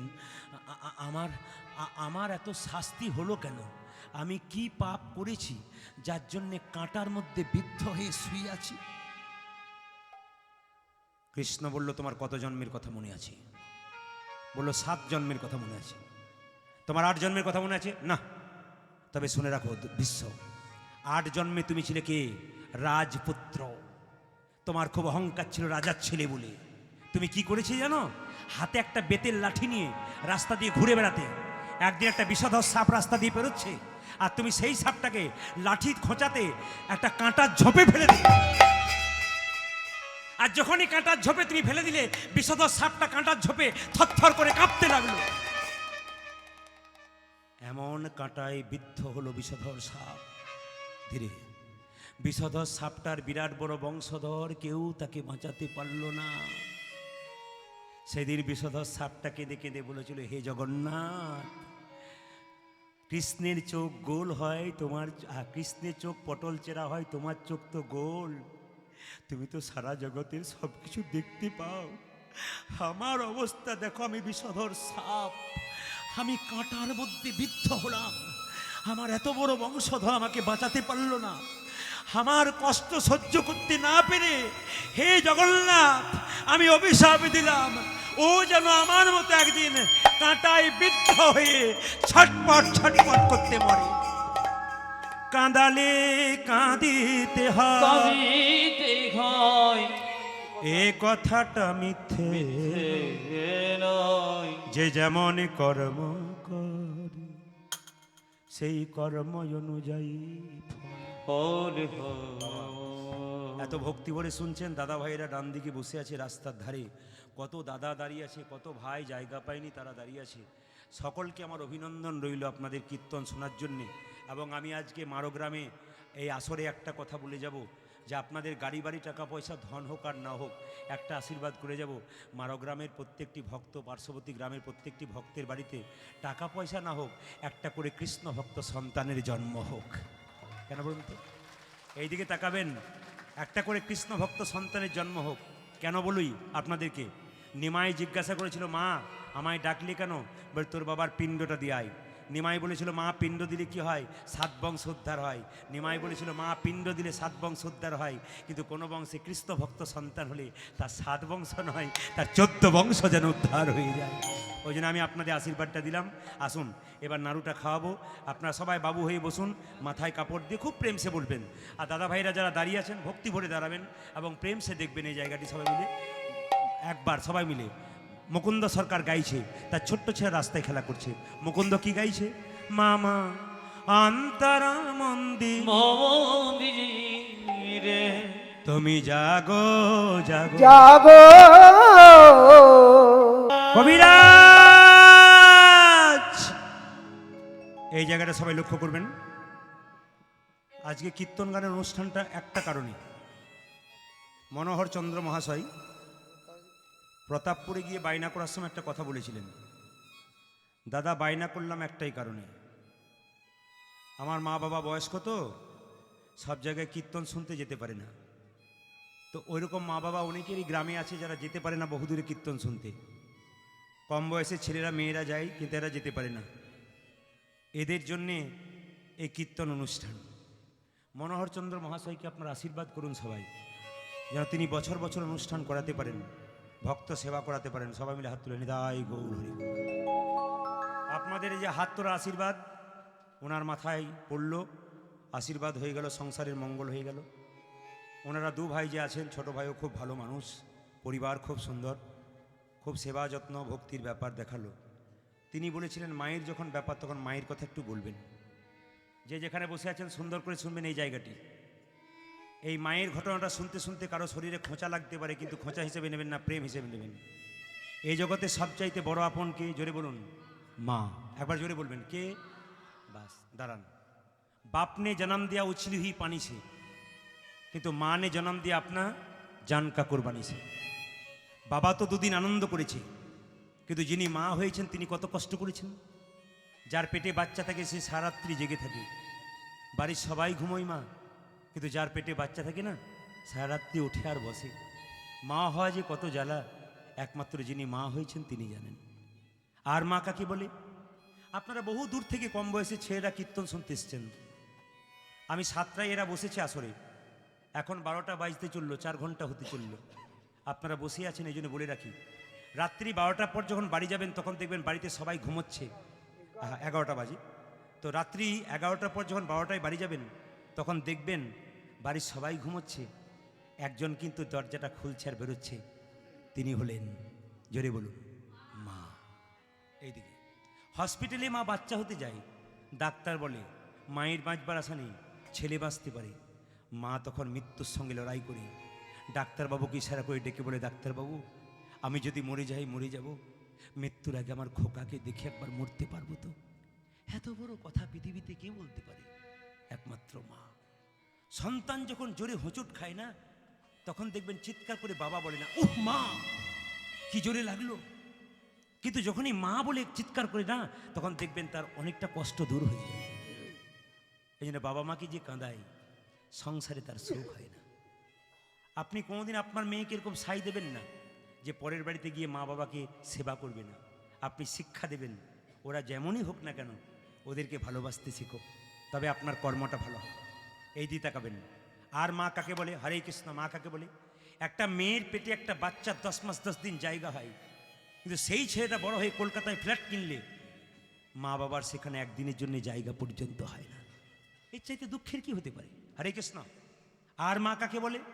ও মায়েরা, আমি জীবন্ত অবস্থায় দেখেছি একটা মেয়েকে, 22 বছরের মেয়ে, একটা 3 বছরের বাচ্চাকে রেখে আত্মহত্যা করেছে।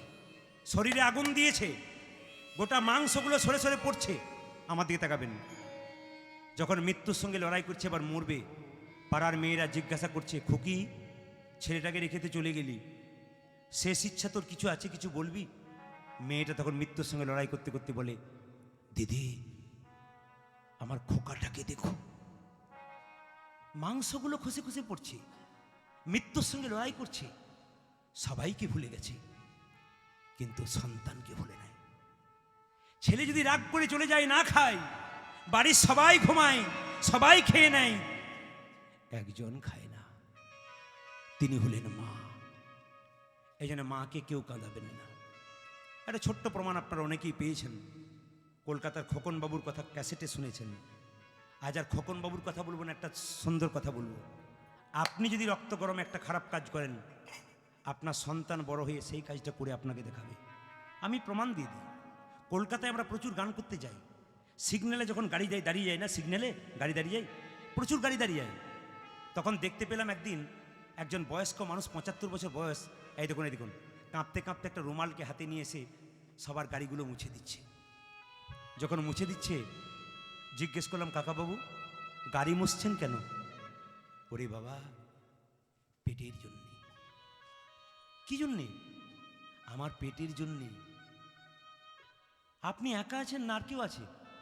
তোমার কাকিমা, ওর জন্যই তো সব, নইলে কোন দিন আমি গাড়ি চাপা পড়ে মরে দিতাম। এখানে কি শিক্ষা পেলেন? স্বামী স্ত্রীর সম্পর্কটা এমন, স্ত্রী আর স্বামীর সম্পর্কটা এমন যে স্বামী যদি বৃদ্ধ হয়ে যায়, বৃদ্ধা স্ত্রী দেখবেন তাকে তুলে তুলে পায়খানায় নিয়ে যায়, নিজের হাতে খাইয়ে দেয়। স্ত্রী যদি কম বয়সে রোগগ্রস্ত হয়ে যায়, স্বামীর রোজগার না থাকলেও লোকের কাছে চেয়ে চেয়ে বেড়ায় তাকে ভালো করবার জন্য। এটা স্বামী স্ত্রীর গূঢ় সম্পর্ক, শিখে নিতে হবে আপনাদেরকে।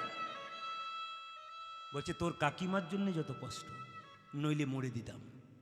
কাকা বাবু, আপনার বাড়িতে আপনার ছেলে নাই? কিছুক্ষণ চুপ করে গেল। আপনার ছেলে নাই? আছে। টাকা দেয় না?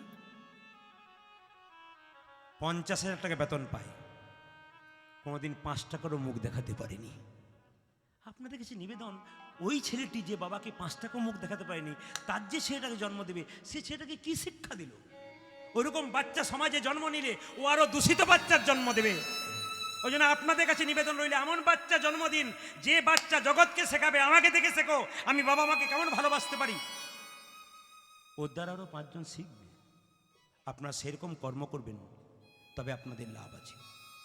তাই মায়ের মতো আপনার কেউ নাই। দাদা ভাইরা যারা রুমাল বা তোয়াল এনেছেন একটু মাথায় নিন। দাদা ভাইরা যারা রুমাল বা তোয়াল এনেছে মাথায় নিন। মায়েরা মাথায় কাপড় নিন। এবার গোপীনাথের সেবা হচ্ছে। প্রসাদটা নেবার আগে তৈরি হয়ে দিন। আপনারা হৃদয়টাকে ভালো করুন, জোরে একটু উলুধ্বনি দিয়ে দিন।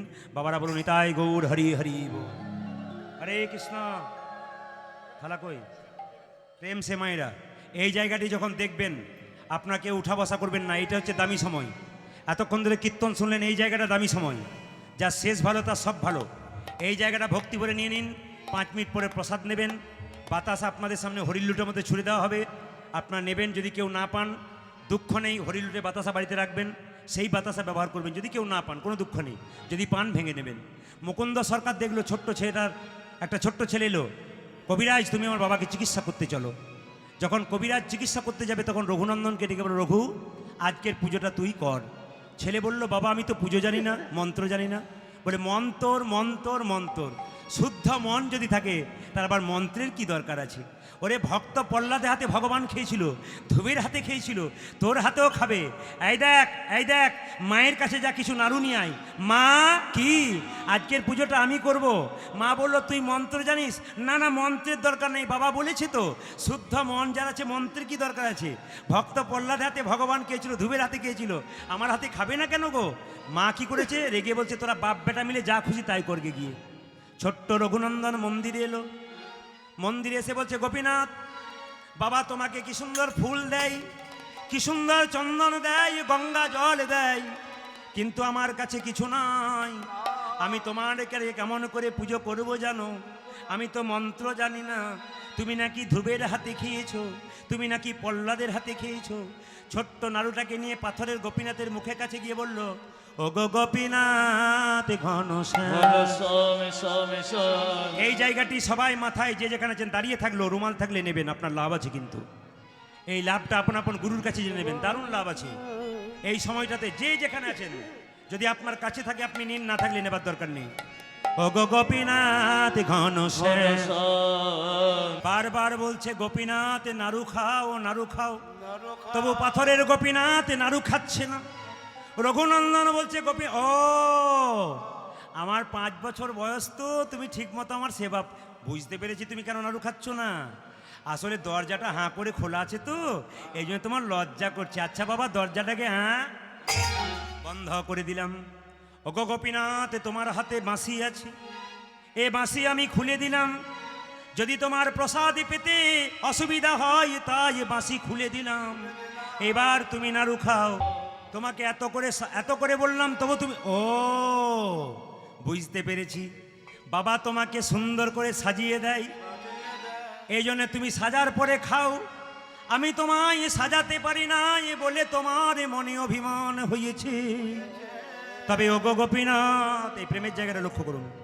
ও গো গোপীনাথ তুমি তো চন্দন ভালোবাসো, কিন্তু সবার তো চন্দন কেনার পয়সা থাকে না। নাইবা রইল চন্দন কেনার পয়সা। যদি কোনো ভক্ত ভক্তি চন্দন গোবিন্দের চরণে দিতে পারে, গোবিন্দের চরণে দিতে পারি, তবে ভক্তি চন্দন যদি কেউ গোবিন্দ চরণে দেয়, গোবিন্দ কৃপা হয়ে যায়। যদি কুসুম ফুল না থাকে তবে মনে কুসুমে গোবিন্দের চরণে দাও। যদি তোমার কাছে গঙ্গা জল নাইবা রইল, তবে নয়নের জল গোবিন্দ চরণে দাও। আমি তোমাকে কেমন ভাবে সাজাবো জানো? আমি সাজাবো তোমাদের মোহন সাজে। আশা ছিল বড় মনে। নন্দনের রাগ হলো, অভিমান হলো। তোমাকে এত করে বললাম, তুমি নাড়ু খাবে না? বাবা যখন এসে বলবে তুই নাড়ু খাওয়াতে পারিস নি, আমি বাবাকে কি উত্তর দেবো? এই বলে ছোট্ট রঘুনন্দন 5 বছর বয়স পাথরের গোপীনাথের পায়ে মাথা ঠুকছে। গোপীনাথ গোপীনাথ গোপীনাথ। রক্ত আর চোখের জলে মন্দির ভেসে যাচ্ছে। ভগবান মনে মনে ভাবছে, রঘুরে এই জগতে কেউ যদি আমায় পত্র দেয়, পাতা দেয়, তবে খুশি হয়ে যাই। পাতা না পেয়ে যদি ফুল দেয় আমি খুশি হয়ে যাই। ফুল না পেয়ে যদি কেউ জল দেয় আমি খুশি হয়ে যাই। তুই চোখের জল নয়, রক্ত দিয়ে আমার চরণ সেবা করলি। আমি যদি তোর একটা নাড়ু না খাই তবে গীতাতে প্রতিজ্ঞা রবে না। আমি যে গীতাতে প্রতিজ্ঞা করেছি, যে যথামাং প্রবদ্ধন্তে তাং স্থৈব ভজাম্যহম মমবৎমানুবর্তন্তে মনুষ্য পার্থ সর্বস্বঃ। যে আমায় যেমনভাবে ভালোবাসে রে রঘু, আমি তাকে তেমনভাবে ভালোবাসি। পেছন থেকে গোপীনাথ হাত বাড়িয়ে বলল, রঘুনন্দন নাড়ু। বললো সব নাড়ু তুমি খেলে, একটা নাড়ু হাতে রাখলে কেন? পাথরের গোপীনাথ একটা নাড়ু হাতে রেখে বলছে, রঘু ভক্ত যদি ভগবানকে খাওয়ায়, ভগবান কি ভক্তকে না খাইয়ে থাকতে পারে? জেনে নিন, হাজার হাজার সাপের মধ্যে একটা সাপের মাথায় মণি থাকে। যে সাপের মাথায় মণি থাকে তাকে খাবার জোগাড় করতে হয় না। অন্ধকার রাত্রিতে বসে থাকে আর মণির আলোতে পোকামাকড় আসে, আর বসে বসেই সাপ পোকা খাই, পেট ভরে যায়, তাকে এদিক ওদিক ছুটতে হয় না। তত্ত্ব বলল ভগবান রূপ মণিকে কোনো ভক্ত যদি একবার হৃদয়ে মাঝে রাখতে পারে, তাকে খাবার জোগাড় করবার জন্য কোথাও যেতে হয় না। গোবিন্দকে ডাকলে, কর্ম করলে গোবিন্দ তার খাবার আপনা আপনি পৌঁছে দেয়। লক্ষ্য করুন, বলছে একটা নাড়ু তুই খা, বলে আমি খাবো না, তুই খা, আমি খাবো না। ভগবান কি করলেন, পাথরের মূর্তি থেকে নেমে নিজের মূর্তি ধারণ করে রঘুনন্দনের মুখটাকে হাঁ করিয়ে রঘুনন্দনকে নাড়ু খাইয়ে দিল। রঘুনন্দন বলছে সব নাড়ু তো শেষ হয়ে গেল, বাবা এসে জিজ্ঞাসা করবে প্রসাদ কই, তখন আমি কি বলবো? বলছে তুই এক কাজ কর, তোর মায়ের কাছে যা, আবার এক থালা প্রসাদ নিয়ে আয়। ছোট্ট রঘুনন্দন মায়ের কাছে গেছে, মা আজকে না পাথরের গোপীনাথ সব নাড়ু খেয়েছে। মা তখন রেগে বলছে আমি তো বুঝতে পারছি কে খেয়েছে, আমার এই রঘুনন্দন খেয়েছে। বলছে না মা, বিশ্বাস করে পাথরের গোপীনাথ খেয়েছে। মায়া তো কান দিল না, কথাই ভেতরে ঢুকলো না। সে বলল থালাতে নাড়ু নিয়ে যা, নইলে তোকে বাবা বকাবকি করবে। এক থালা নাড়ু নিয়ে মন্দিরে যখন রঘুনন্দন ঢুকছে, পেছন থেকে তার বাবা চিকিৎসা করে ফিরছে, আসে কোনকে বিশ্বাস করো পাথরের গোপীনাথ সব নাড়ু খেয়েছে। বাবা তখন রেগে বলে হাই রে, আমার একটা মাত্র ছেলে মিথ্যেবাদী হলো। হ্যাঁ রে, পাথরের গোপীনাথ নাড়ু খায়, বাবা বিশ্বাস করো তুমি যে বললে পল্লাদ হাতে খেয়েছিল, ধুবের হাতে খেয়েছিল, আমার হাতেও খাবে। ওরে বাবা, ওটা তোকে মিথ্যে বলেছিলাম যেন তুই পুজোটা করিস। মিথ্যে বলতে গিয়ে সত্য হয়ে গেল। লক্ষ্য করুন, বলছে তুই দেখাতে পারবি, বলে হ্যাঁ আমি দেখাতে পারবো। বাবা বললো আমি দরজার আড়ালে দাঁড়িয়ে রইলাম, তুই দরজা বন্ধ করে ভেতরে খাইয়ে দে। ছোট্ট রঘুনন্দন গোপীনাথের মন্দিরে ঢুকে বলল, গোপীনাথ বাবা তো দরজার বাইরে দাঁড়াইয়ে আছে, এখন তুমি যদি একটা নাড়ু না খাও তবে যে আমার বাবা আমাকে কলঙ্কের বোঝা দেবে, লোকের কাছে বলে বেড়াবে আমার একটা মাত্র ছেলে মিথ্যে হয়ে বাদী হয়ে গেল, আমি কলঙ্কের বোঝা তোমার জন্যে নেব। তোমাকে ভালোবেসে স্বয়ং রাধারানী মিথ্যে কলঙ্কের বোঝা নিয়েছিল। এই জগতে তোমাকে যে ভালোবাসে তাকে কলঙ্কের বোঝা নিতে হয়, কিন্তু তোমার নামে যদি কেউ আমায় কলঙ্ক দেয় তাতে আমার অপরাধ নাই। তোমার নামে কেউ যদি আমায় বলে কলঙ্কে, তুই কৃষ্ণ কলঙ্কের, কৃষ্ণের সঙ্গে অপরাধ করেছিস, কৃষ্ণের সঙ্গে মিলন করেছিস, কৃষ্ণকে প্রেম করেছিস, কৃষ্ণের চরণে মন সঁপেছিস, এভাবে কলঙ্ক দিলে আমার কোনো ক্ষতি নাই। কি করেছে দেখুন, ছোট্ট রঘুনন্দন বারবার গোপীনাথকে বলছে নাড়ু খাও, ও গো গোপীনাথ একেবার নাড়ু খাও গো, নাড়ু খাও গো। বারবার যখন রঘুনন্দন কাঁদে, গোপীনাথ ও তুমি খাবে না, আমাকে মিথ্যেবাদী প্রমাণ করবে তুমি, এতক্ষণ খেলে এখন খাবে না, তারাও দেখাচ্ছি মজা। তোমার গলাতে যে উন্নিটা আছে, ওই গলার উন্নিটা কেড়ে নিয়ে আমি এখানে আত্মহত্যা করবো গলায় দড়ি দিয়ে। লক্ষ্য করুন, ছোট্ট রঘুনন্দন 5 বছর বয়স, কিছু বোঝে না, শুধু এইটুকুই বোঝে গোপীনাথের গলার উন্নিটাকে কেড়ে নিয়ে নিজের গলাতে ফাঁস দিতে যাচ্ছে। সঙ্গে সঙ্গে রঘুনন্দনের এই নিয়ম দেখে গোপীনাথে বলতে চাইছে, ওরে রঘু, আমার মন্দিরে কেউ যদি আত্মহত্যা করে তবে আমাকে কেউ বিপদ বারণ মধুসূদন বলবে না, কেউ আমাকে ভক্তের ভগবান বলবে না, আমার মন্দিরে কেউ যদি মারা যায় তবে আমার নামে কলঙ্ক হবে, কেউ আমায় ভজনা করিবি না। তাই পেছন থেকে হাত বাড়িয়ে রঘুনন্দনকে গোপীনাথ বলল, রঘু যে বলেছে রঘুনন্দন নাড়ুদে, অমনি বাবা কি করেছে দরজা খুলে, কে বললো নাড়ুদে? বাবা যেই না দরজাটা খুলেছে, এই দিয়ে তাকাবেন, যেই না দরজা খুলেছে অমনি গোপীনাথকে নাড়ু খাচ্ছিল রঘুনন্দন। অর্ধেকটা খেয়েছে, অর্ধেকটা পাথরের নাড়ু হয়ে গেছে। আপনাদের কিছুক্ষণ আগে বলেছিলাম না প্রথমে শুরুতে যে পাথরের নাড়ু কেন হলো, অর্ধেকটা পাথরের হয়ে গেছে। গোপীনাথ পাথরের মূর্তি হয়ে দাঁড়িয়ে আছে, রঘুনন্দনের হাতে অর্ধেকটা পাথরের নাড়ু রয়েছে। রঘুনন্দনের বাবা মুকুন্দ বলল, কই আমি তো দেখতে পাচ্ছি পাথরের নাড়ু। সঙ্গে সঙ্গে রঘুনন্দন কেঁদে কেঁদে বলছে, গোপীনাথ আমি দেখতে পাচ্ছি প্রেম, আমি দেখতে পাচ্ছি, আমি দেখতে পাচ্ছি, আমি দেখতে পাচ্ছি এটা পাথরের নাড়ু।